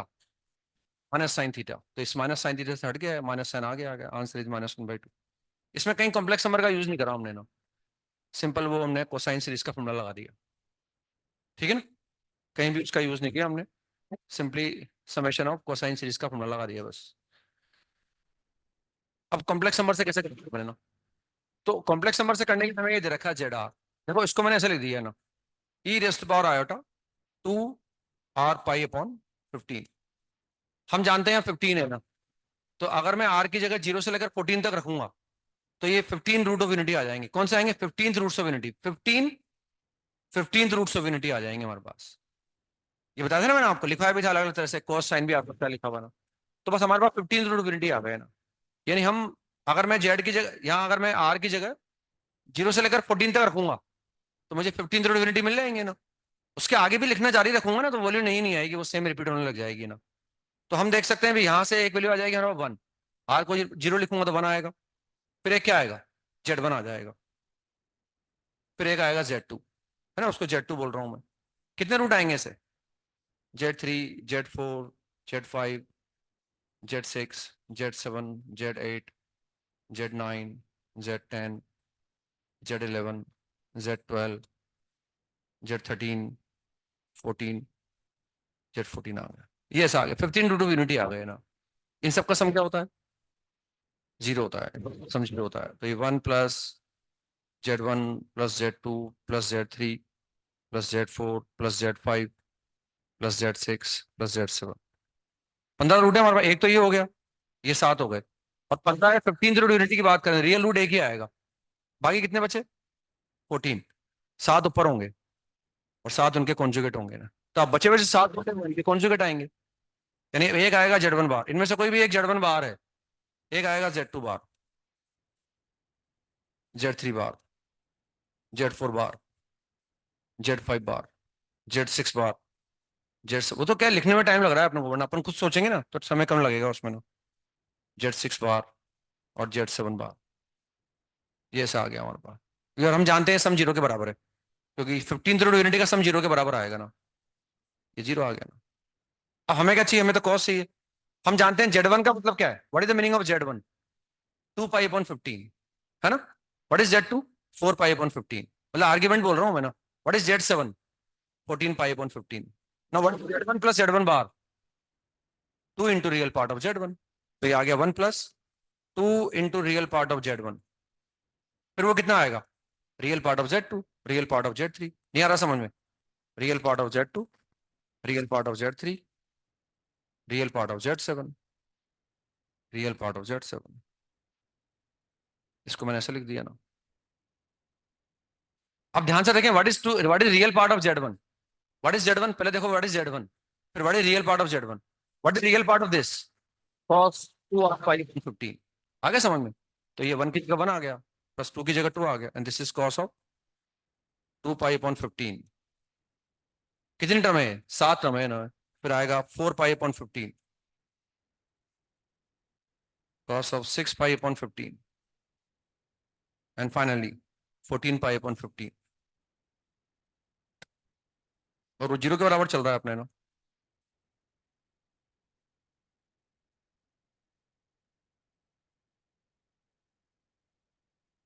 वैसा आ जाएगा। हो गया क्लियर? ऐसा बोल सकते हैं इसको। हमें ये निकालना है, and the answer is -1/2 is the answer. हो गया क्लियर? ऐसे लिखा जा सकता है इसको। हम इस पूरे एक्सप्रेशन को देखो ऐसे भी लिख सकते हैं। अगर मैं पूरे एक्सप्रेशन को देख, ये जो लिखा हुआ है ना, ध्यान से देखें एक मिनट ना, इस पूरे एक्सप्रेशन को ऐसे भी लिख सकता था, 1 plus 2 into real part of Z1 plus Z2 plus Z7। ध्यान से देखेंगे एक मिनट ना, कैसे लिख सकता था मैं? रियल पार्ट तो अलग अलग था, मैंने सबका रियल पार्ट बाहर निकाल, मैं बोल रहा हूँ दिस इज 2 तो 2 है।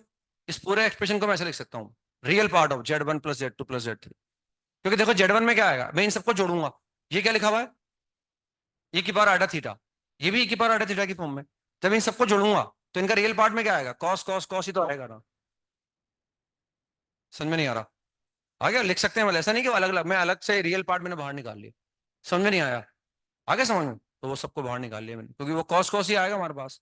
बेसिकली अल्टीमेटली ये सब क्या है, जैसे इनको मैं जोड़ूंगा ना भाई, e raised bar iota theta one, e raised bar iota theta two, e raised bar iota theta n minus one, या e raised bar iota theta से, इनको जोड़ू मैं, इसका मैं कहूँ इसका रियल पार्ट निकालो, या इनका अलग अलग रियल पार्ट निकाल के जोड़ो। इसका रियल पार्ट क्या है, cos theta one, cos theta two, तो इसका रियल पार्ट आ गया cos theta one plus cos theta two plus cos theta three cos theta seven, या इस पूरे एक्सप्रेशन का रियल पार्ट निकालो अब।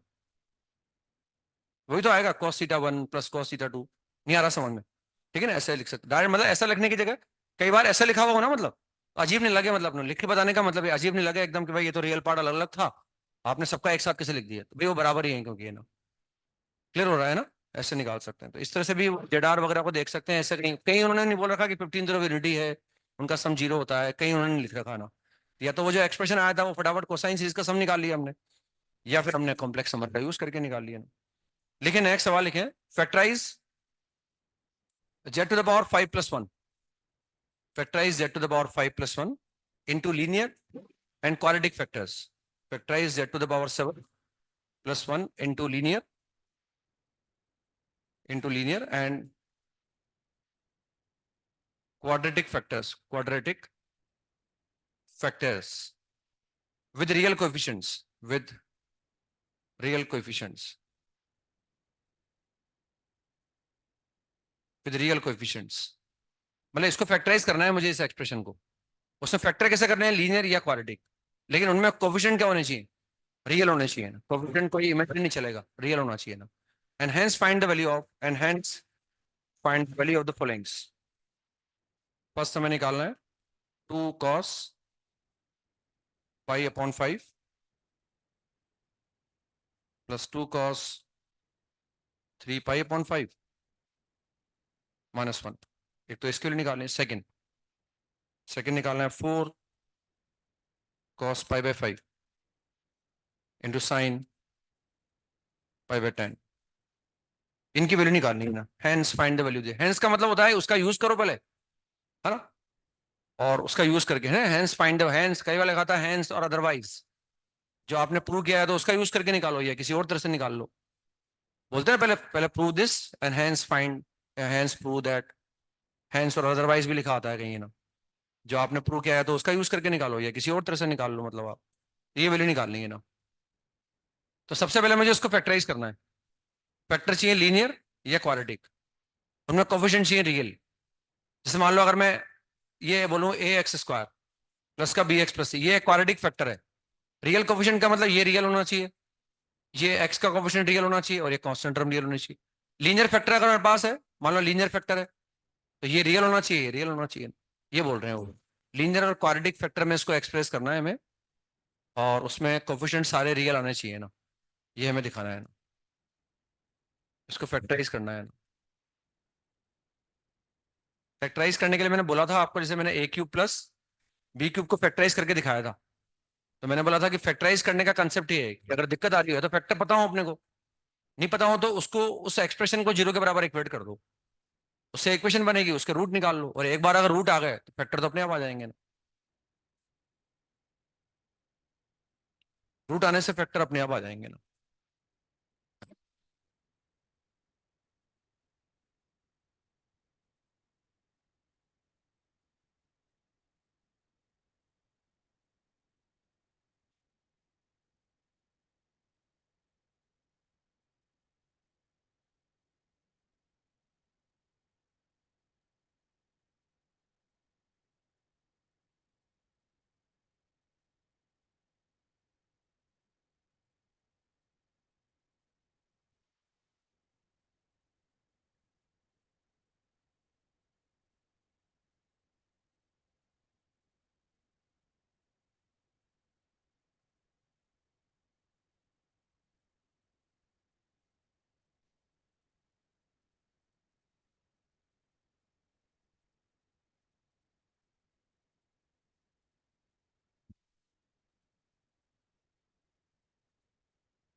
वैसे तो ये वैल्यू निकालने की जरूरत नहीं हम उसका यूज करें, वो तो बिना उसके भी निकाल सकते हैं क्योंकि एंगल कन्वीनियंट है। This is 36 degree and cos 36 is √5 + 1/4।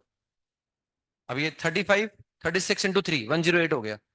108 का मतलब 90 डिग्री प्लस 10, 90 डिग्री प्लस 18, 90 + 18। तो कॉस 90 + 18 इज -sin 18, और sin 18 डिग्री की वैल्यू जानते हैं हम, √5 - 1/4।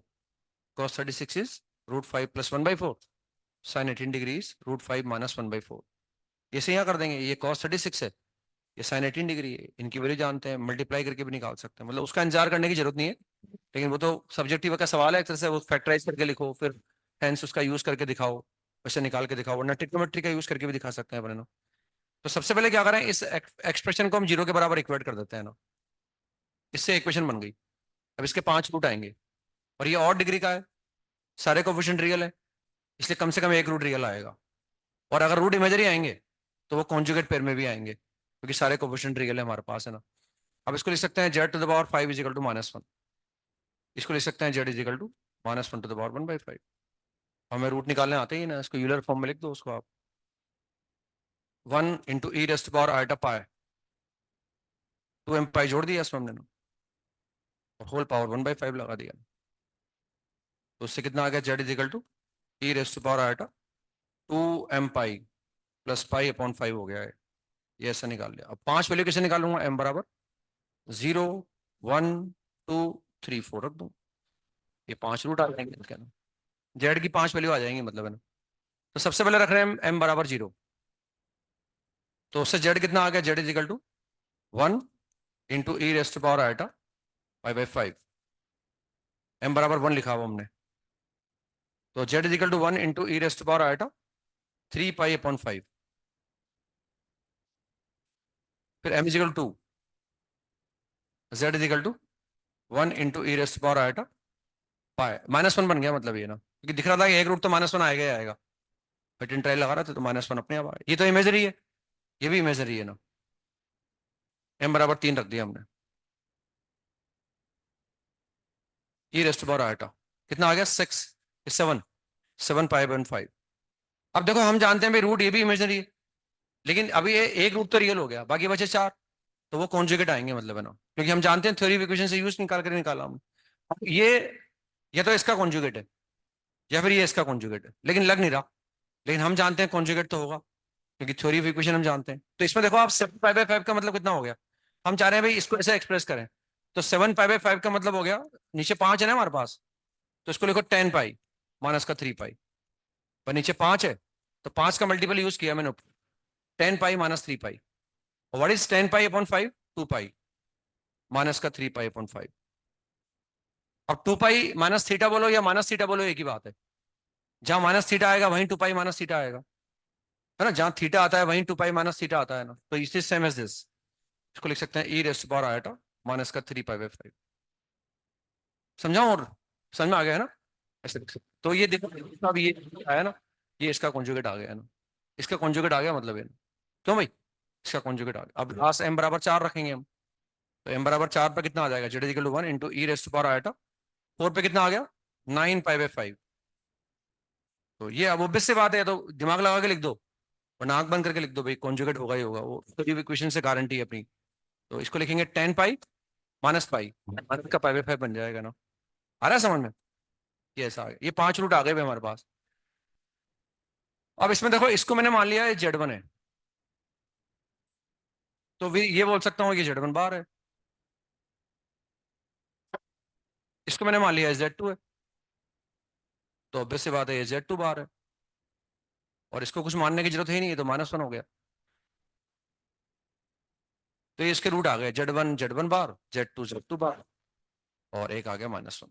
5 रूट मिल गए हमें, मतलब इस फैक्टर लिख सकते हैं इसके ना। देयरफॉर z⁵ +1, इसके फैक्टर लिख दिए हमने। क्या लिखा, एक रूट क्या है इसका, -1, तो एक फैक्टर क्या हो गया, z+1। एक रूट है इसका z1, तो एक फैक्टर ये हो गया, एक फैक्टर ये हो जाएगा, एक फैक्टर ये हो जाएगा, और एक फैक्टर ये हो जाएगा। ये 5 फैक्टर लिख दिए इसने, 5 लीनियर फैक्टर। अब इसमें ये वाला तो एक्सेप्टेबल है, क्योंकि लीनियर भी है, और इसके कोफिशिएंट भी क्या है, रियल है, लेकिन ये एक्सेप्टेबल नहीं है। इसमें Z1 क्या है, इमेजरी नंबर है वो दोनों, Z2 क्या है, इमेजरी है, Z1 बार भी इमेजरी है ना, ये एक्सेप्टेबल है। हमें तो कोफिशिएंट क्या चाहिए, रियल चाहिए भाई। Z1 जो नंबर लिखा हुआ है ना भाई हमारे पास, Z1 तो ये इमेजरी क्वांटिटी है, समझ रहे हैं, Z1 बार भी इमेजरी क्वांटिटी है, वो तो कॉन्जुगेट है एक दूसरे के, तो ये एक्सेप्टेबल नहीं है।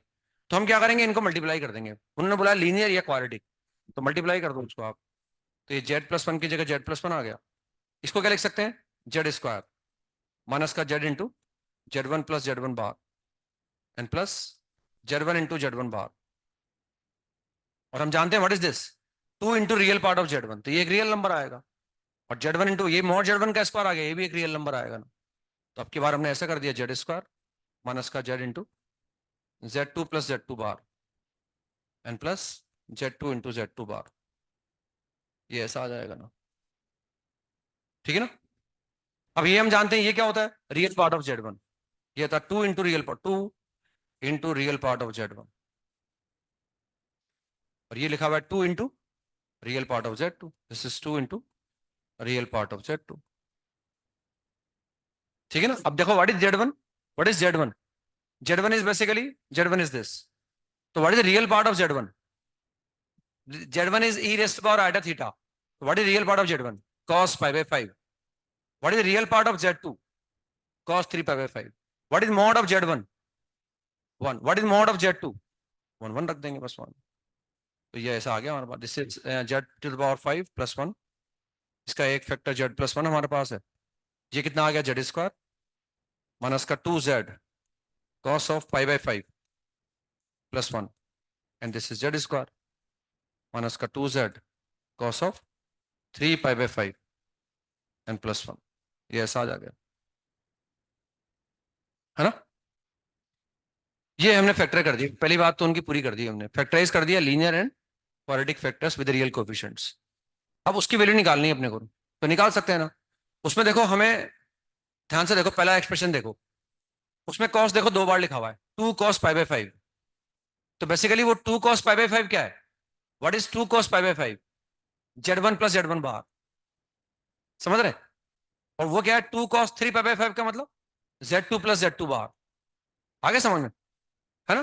और वो -1 तो लिखा हुआ है, यानी बेसिकली जो फर्स्ट वाला पार्ट है वो हमें ऐसे चाहिए, -1 को आगे लिखा मैंने, वो लिखा मैंने Z1 प्लस Z1 बार, ये हो गया 2 cos पाई बाई 5, फिर Z2 प्लस Z2 बार, ये मुझे निकालना है इसका मतलब।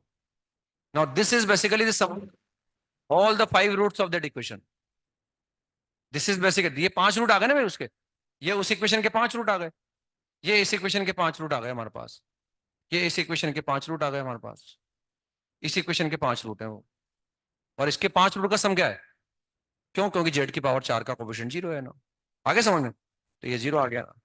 तो सिंस कैसे लिख सकते हैं अपन चाहें तो दोबारा, भाई हमें तो ये तो निकालना था, और ये इसका रीजन लिख सकते हैं, सिंस Z⁵ प्लस 1 बराबर 0, इसके 5 रूट हमारे पास है, एक हमारे पास -1 है, एक हमारे पास Z1 है, एक हमारे पास Z2 है, एक Z1 बार है और एक Z2 बार है, और sum of all the roots is 0, तो वो that the value of that expression is 0, 0 आ गया मतलब हमारे, है ना। अब सेकंड पार्ट पर आते हैं, सेकंड पार्ट इंटरेस्टिंग है, वो ट्रिग्नोमेट्री से निकाल लेंगे अपने ना।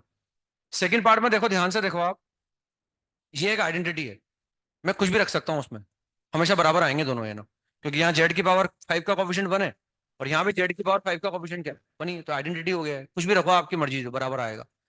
अब मैं ऐसा रखना चाहता हूँ, जेड की जगह मैं ऐसा कुछ रखना चाहता हूँ कि वो जो सेकंड वाला एक्सप्रेशन है वो क्रिएट हो जाए। सेकंड वाला एक्सप्रेशन में देखो तो क्या लिखा हुआ है, वो 4 तो छोड़ो आप, 4 तो 4 है, cos pi by 5 and sin pi by 10।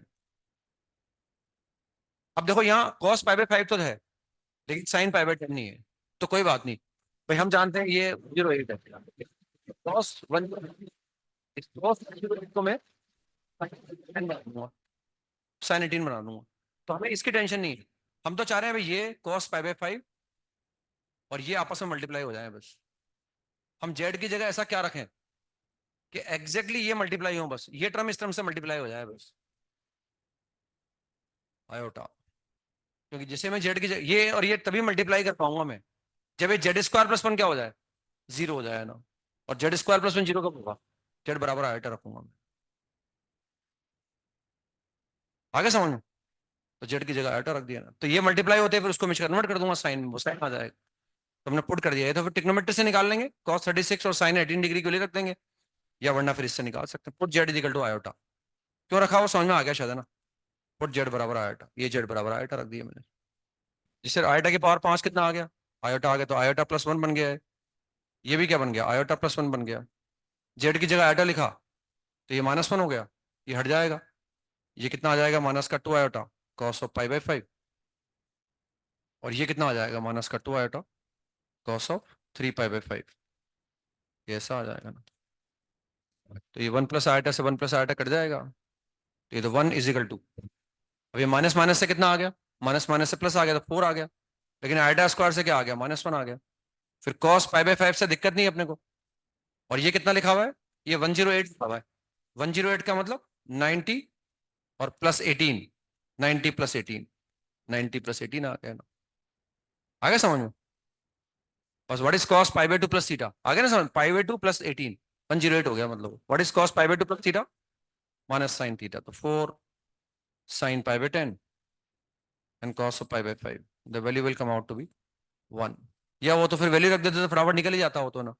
ये √5 +1/4, ये √5 -1/4, फटाफट रख के निकाल ही सकते थे अपने।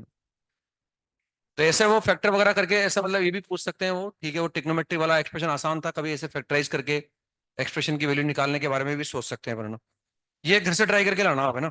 Factorise z⁻7 - 1, factorise z⁻7 - 1 into linear and quadratic factors. Factorize z⁻7 - 1 into linear and quadratic factors with real coefficients, with real coefficients, and hence find the value of the followings. And hence find the value of the followings: cos of 2π/7 plus cos of 4π/7 plus cos of 6π/7। इसकी value निकाल के लानी है। Second, cos of 2π/7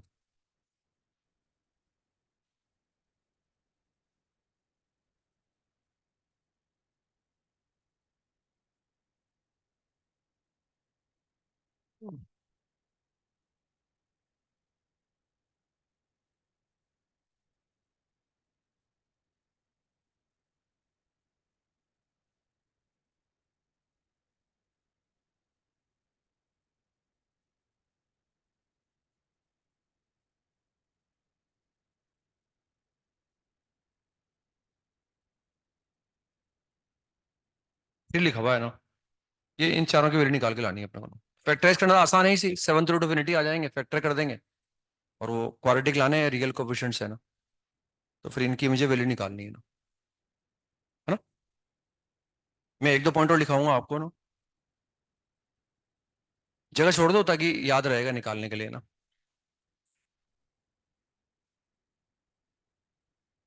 इसमें लिखे, note के अंदर लिखे द इक्वेशन z × z बार, मतलब एक आध पेज छोड़ देना ना ताकि जगह कम नहीं पड़े ना, उसको निकालने में। The equation z × z bar plus alpha bar z plus alpha z bar plus k = 0,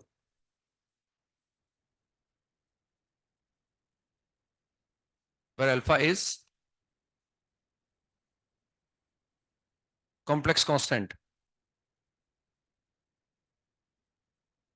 and k is real constant.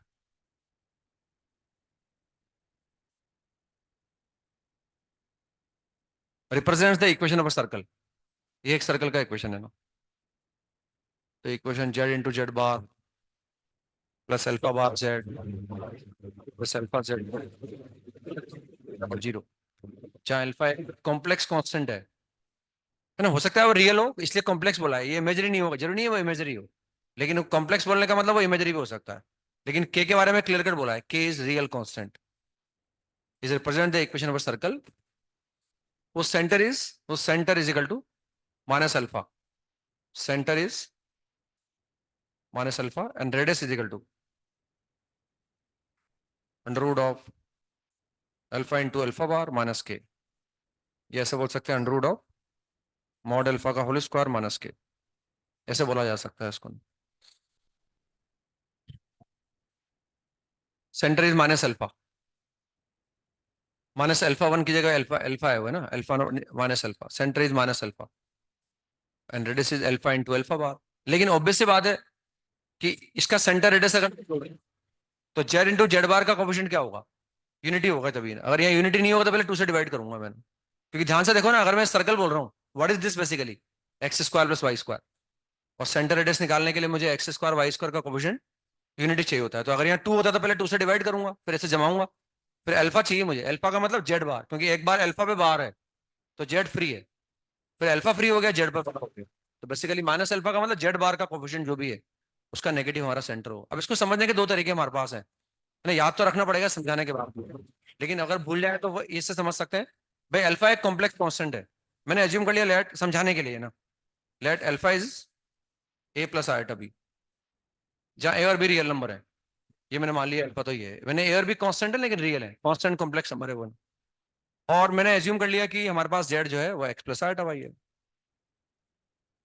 मतलब मैं 2D में कन्वर्ट करके दिखा रहा हूँ आपको एक्स वाई में लाके ना, फिर तो समझ में आ जाएगा ना, है ना, मैं यही सिखा रहा हूँ ना भाई, फटाफट अगर कोई दिक्कत आए तो फटाफट कन्वर्ट कर लो उसको ना।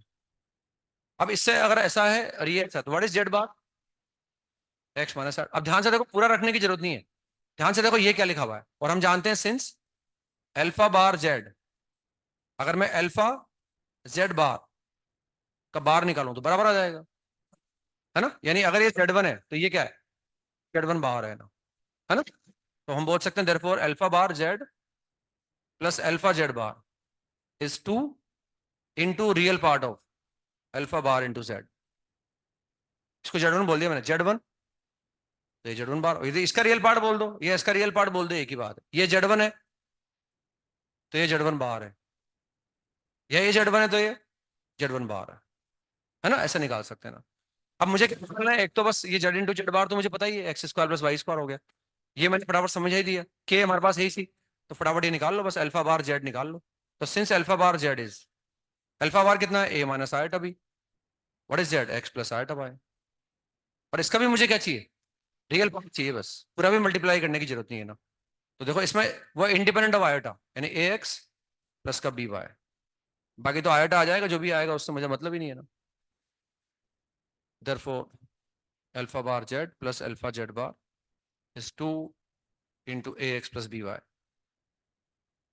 आ गया समझ में, यहां से निकाल लिया उसको हमने ऐसे, two into real part of alpha bar z, आ रहा है समझ में, ऐसे लिख दिया, बता वो इक्वेशन आ गई हमारे पास, देखो वो इक्वेशन को क्या लिख सकता हूँ मैं, ये आगे समझ में यहाँ से है ना। Therefore equation can be written as, since z into z bar alpha bar z alpha z bar plus k बराबर zero, this is x square plus y square, ये कितना था, two into a x plus b y n plus k बराबर zero.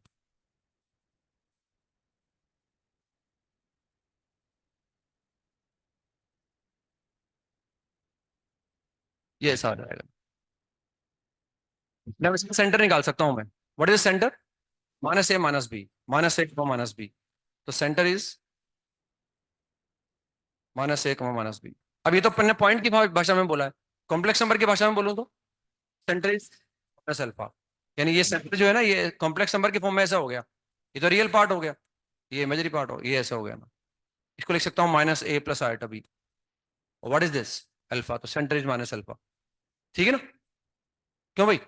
अब radius निकालना चाहूं तो radius is equal to, radius is under root of g square, g square is a square b square minus का c, now what is a square plus b square, mod alpha का whole square, अब mod alpha का whole square लिख दो, ये alpha into alpha बार लिख दो, एक ही बात, तो प्रूव हो गया, मतलब ये ऐसा है ना, ज्यादा कुछ समझाने की जरूरत नहीं मेरे साथ और है ना, तो उसको याद रख सकते हैं अपन कि भाई ये एक सर्कल है, और इस सर्कल का जो रेडियस आएगा, कभी ऐसा लिखा आ जाए यहाँ अगर यूनिटी नहीं हो तो पहले डिवाइड कर दूंगा और फटाफट में उसका फिर सर्कल का रेडियस निकाल लूंगा, है ना, ऐसे निकाल सकते हैं और निकाल के देख सकते हैं ना।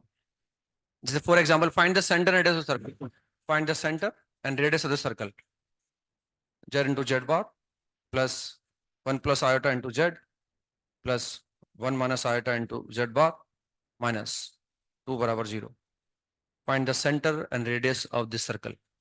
तो ये एग्जैक्टली उसी फॉर्मेट में लिखा हुआ है, देखो आप, जेड इंटू जेड बार, ये अल्फा है, ये जेड है तो ये अल्फा बार है, ये अगर जेड है तो ये अल्फा बार है ना भाई। एक बार बार जेड पर होता है, एक बार बार अल्फा पर होता है ना। तो ये जेड तो फिर ये अल्फा बार, तो ये जेड बार हो गया तो ये अल्फा हो गया, इसका मतलब है ना। और वो के हो गया, के रियल कांस्टेंट हो गया है ना वो, के इज रियल कांस्टेंट। समझ में आ रहा है ना, उसी फॉर्मेट में लिखा हुआ है। जेड इंटू जेड बार, ये जेड है तो ये अल्फा बार है, फिर ये जेड बार है तो ये अल्फा है इसका मतलब। और वो माइनस के प्लस के बराबर ही है, के की वैल्यू -2 हो गई हमारे पास है ना। तो सेंटर रेडियस निकालना है, या तो 2D में कन्वर्ट करके निकाल लेंगे ना, लेकिन मैंने डायरेक्ट लिखा दिया फॉर्मूला आपको ताकि अपन समझ सकते हैं ना। कोई दिक्कत आने लगे तो 2D में कन्वर्ट करके निकाल लो। तो centre is equal to minus alpha, और जो जेड बार के साथ है ये है अल्फा, तो -1 माइनस आयोटा, यानी -1 प्लस आयोटा, ये इसका सेंटर हो गया भैया ना। And radius is equal to, radius is equal to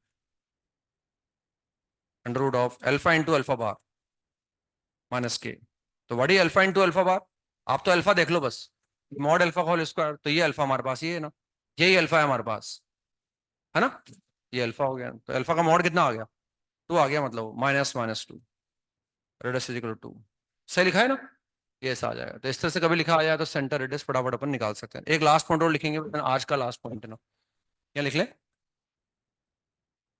if modulus of z minus z one upon z minus z two is equal to के।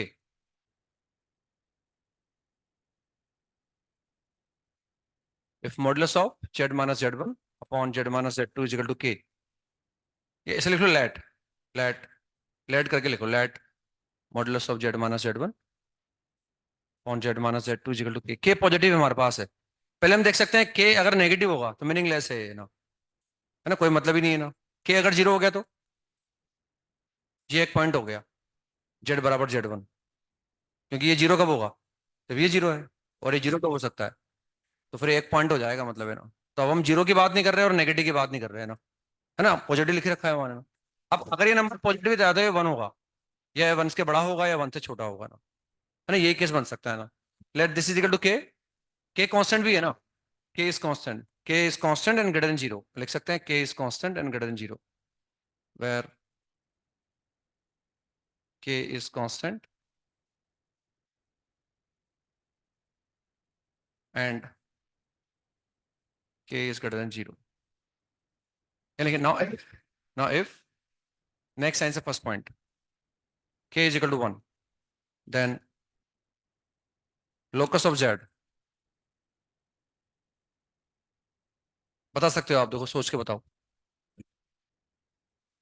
Locus of z will B a straight line and which is perpendicular bisector of the line segment joining z1 z2, क्योंकि mod z minus z1 बराबर क्या आ गया, mod of z minus z2 आ गया ना, मतलब वो z1 से और z2 से बराबर डिस्टेंस पर है, तो परपेंडिकुलर बाइसेक्टर है। the locus of z will be a straight line which will be perpendicular bisector of the line segment joining z1 and z2, will be a straight line which will be the perpendicular bisector of the line segment joining z1 and z2 and z2। तो जैसे वो one आएगा तो कोई दिक्कत नहीं आई समझने में अपने को ना। सेकंड पॉइंट पर आते हैं ना। नाउ इफ ऊपर लिखा हुआ k is not equal to one, then अब या तो के वन से बड़ा है या के फिर वन से छोटा है ना, तो उसके ऊपर बस एक सर्कल आता है इसका नाम, then the locus of z will be a circle, then the locus of z will be a circle, then the locus of z will be a circle, उसका लोकस एक सर्कल आ जाता है ना। तो ये मैं मैथमेटिकली समझाता हूँ अभी आपको ना, कैसे आएगा ना, मैं एक एग्जांपल लेके समझा दूंगा आपको ना, कि लोकस ये याद रखना है आपको, है ना, अपन समझ भी सकते हैं, ज्योमेट्रिकली भी समझ सकते हैं, लेकिन अभी हाल फिलहाल अपन याद रख लेंगे इसको ना कि वो सर्कल आता है। मैं एक सवाल करवाता हूँ, लिखो आप।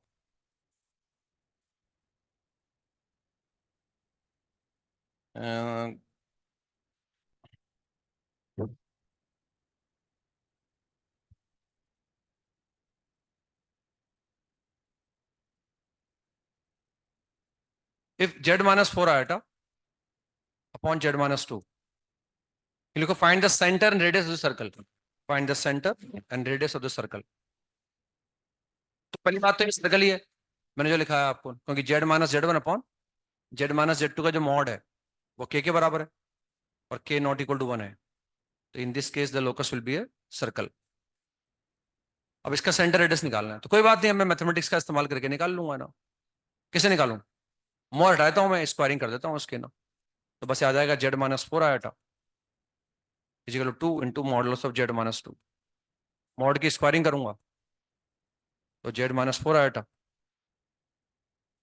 का होल स्क्वायर हो जाएगा, ये फोर आ जाएगा, जेड माइनस टू का होल बार आ जाएगा।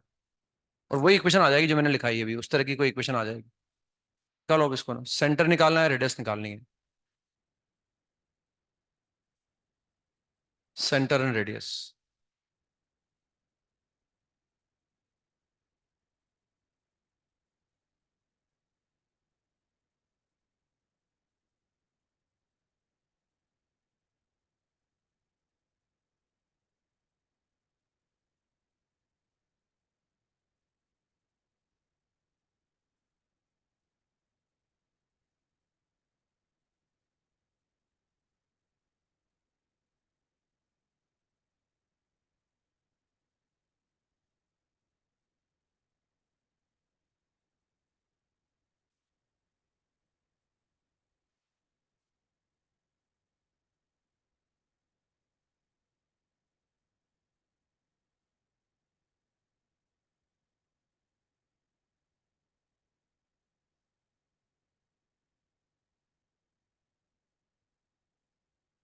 क्या लिखा हुआ था इधर? टू लिखा था, क्या लिखा था? टू था और ये फोर आयोटा था।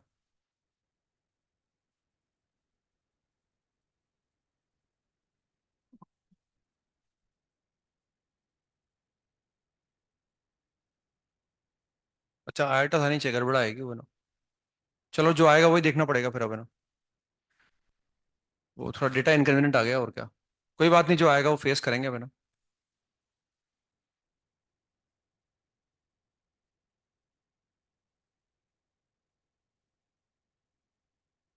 तो सबको उधर इंटरचेंज कर लो और क्या है ना। सबको उधर इंटरचेंज कर लेंगे, है ना। तो this is three z into z bar, फिर आएगा हमारे पास माइनस का eight z minus eight z bar plus sixteen. Sixteen से सिक्सटीन हट जाएगा शायद, सिक्सटीन से सिक्सटीन हट जाएगा। तो ये फिर उसके बाद कितना आ गया, plus four iota Z bar minus का फोर आयोटा जेड और माइनस सिक्सटीन बराबर जीरो। सबको इधर इंटरचेंज कर लिया मैंने, तो उससे आ जाएगा this is three z into z bar plus Z देख लो पहले ना। तो जेड के साथ कितना आ जाएगा, minus four minus eight minus ये जेड आ गया। फिर आ गया हमारे पास फिर प्लस माइनस का एट और प्लस का फोर आयोटा बराबर जीरो आ गया। तो बिल्कुल हम बोल सकते हैं कि अगर ये अल्फा है तो ये अल्फा बार है ना। लेकिन तीन से डिवाइड करना पड़ेगा, तो तीन से डिवाइड कर दिया हमने, ये तीन से डिवाइड कर दिया, पड़ जाएगा यहाँ से ना। तो ये एक सर्कल आ गया एग्जैक्टली ना, जेड इंटू जेड बार, ये जेड तो ये अल्फा बार है ना। तो अल्फा इज माइनस का एट बाई थ्री और प्लस का आयोटा फोर बाई थ्री। तो अल्फा बार अपने आप मिल जाएगा एन के बराबर जीरो। सर्कल ओरिजिन के पास हो रहा है मतलब। तो सेंटर निकाल लिया हमने, ठीक है ना। तो centre is minus alpha, that is eight by three minus का iota four by three and radius is equal to under root of mod alpha का whole square, that is sixty four plus sixteen three eighty by nine, है ना। Eighty by nine, this is eighty by nine, that is this is four two root five by three. सही है, four root five by three, four root five by three, sixteen five जा eighty, four root five by three. तो ये circle आ गया है, centre आ गया। कल मिलते हैं बाकी फिर अपने ना, थोड़ा बहुत मैं कल पढ़ाऊंगा आपको। बोले ऑलमोस्ट कंप्लीट हो गया वो, तो थोड़ा स्ट्रेट लाइन वगैरह हालांकि पूछते तो नहीं है वो आज जो मैं पढ़ाऊंगा कल आपको, लेकिन फिर भी देख लेंगे अपन, पढ़ते भी जाएंगे, डिस्कस भी करते जाएंगे, थोड़ा बहुत पढ़ ही लेंगे ना। आ भी सकता है वो, मतलब क्या पूछेंगे पता नहीं होता अपने को। तो ऑब्वियस सी बात है, जो हमें आता है वो पढ़ा देते हैं आपको हम, उतना तक पढ़ाई करते हैं आपको हम। तो कल मिलते हैं अपने ना। तो कल हमारे पास शीट में जो है एक तो डीबीबी, डीबीबी नंबर 33, तो 33 पर आ गए अपने ना। तो डीबीबी नंबर 33 कर लेंगे ना, डीबीबी नंबर 33। डीपीपी नंबर 33 करना है। इसके बाद फिर हम कंप्यूटर वेक्टर के भी बचे हुए हैं ना अपने एक्सरसाइज 3 के पार्ट 1 के, वो लास्ट लेक्चर में डिस्कस कर लेंगे अपन, बचे हुए सारे है ना। ये तो रखे ही मैंने पहले करने के लिए आपको। वो तो सवाल तो वैसे काफी कर चुके हैं अपन, वेक्टर के पूरी शीट ही कर चुके हैं, लेकिन वो बच्चे हैं वो भी पूरे कर लेंगे अपन। इसमें शीट में आ जाओ, कॉम्प्लेक्स नंबर की शीट में, एक्सरसाइज 1 का पार्ट 1। पार्ट 1 के अंदर हम शायद मेरे हिसाब से ये C6 बचा हुआ है ना, C6। और मेरे हिसाब से इशारे कर चुके, बाकी फिर देख लेना, आपको बचा हुआ तो बता देना मुझे ना। अंदर हम आ गए पार्ट 2 के अंदर हम D3 करना है। D1 कर चुके, शायद D2 भी कर चुके। D1 कर लिया क्या हमने? D1 शायद नहीं किया, शायद है ना, देख लेना। D1, D2 हमने कर लिया। D3 करना है ना। D3 के बाद D4 करना है। D5 करना है। D6, D6, D7, D8। Part 3 के अंदर मेरे हिसाब से हम शायद D1 कर चुके, D2 करना है। D3 कर चुके शायद हमें ना। D4 कर चुके, D5 कर चुके, D6 कर चुके, D7 कर चुके। एक्सरसाइज 2 का पार्ट 1। पार्ट 1 के अंदर 15 कर चुके ना हम। 18 करना है ना। एक्सरसाइज 2 का पार्ट क्वेश्चन नंबर 23 करना है ना। 24 करना है। 27 करना है। उसके बाद हमें फिर करना है एक्सरसाइज 2 का पार्ट 3, क्वेश्चन नंबर 16 करना है। इसके बाद हमें 18 करना है। एक हमें 20 करना है। ये 2 बार आया हुआ है सवाल जेई में। ये सवाल भी एस एस जेई एडवांस में आया हुआ है ना। और फिर इस सवाल से जो इक्वेशन बनती है, वो सेम इक्वेशन दोबारा पूछी गई है ना। वो भी जेई एडवांस में आया था ना। 2 बार आया हुआ है सवाल, क्वेश्चन नंबर 20। इसमें हमें फिर ये कॉम्प्रहेंशन नंबर 1 करना है ना। शायद कॉम्प्रहेंशन नंबर 3 और 4 मैंने दे रखा था ऑलरेडी आपको ना। शायद सेकंड में दे रखा था, है ना, पहले ये करके ला। फिर बाकी 2 लेक्चर में डिस्कस कर लेंगे ना, जो भी है ना। ये करना है और क्या अपने को, तो ये करके लाना है होमवर्क अपने को ना।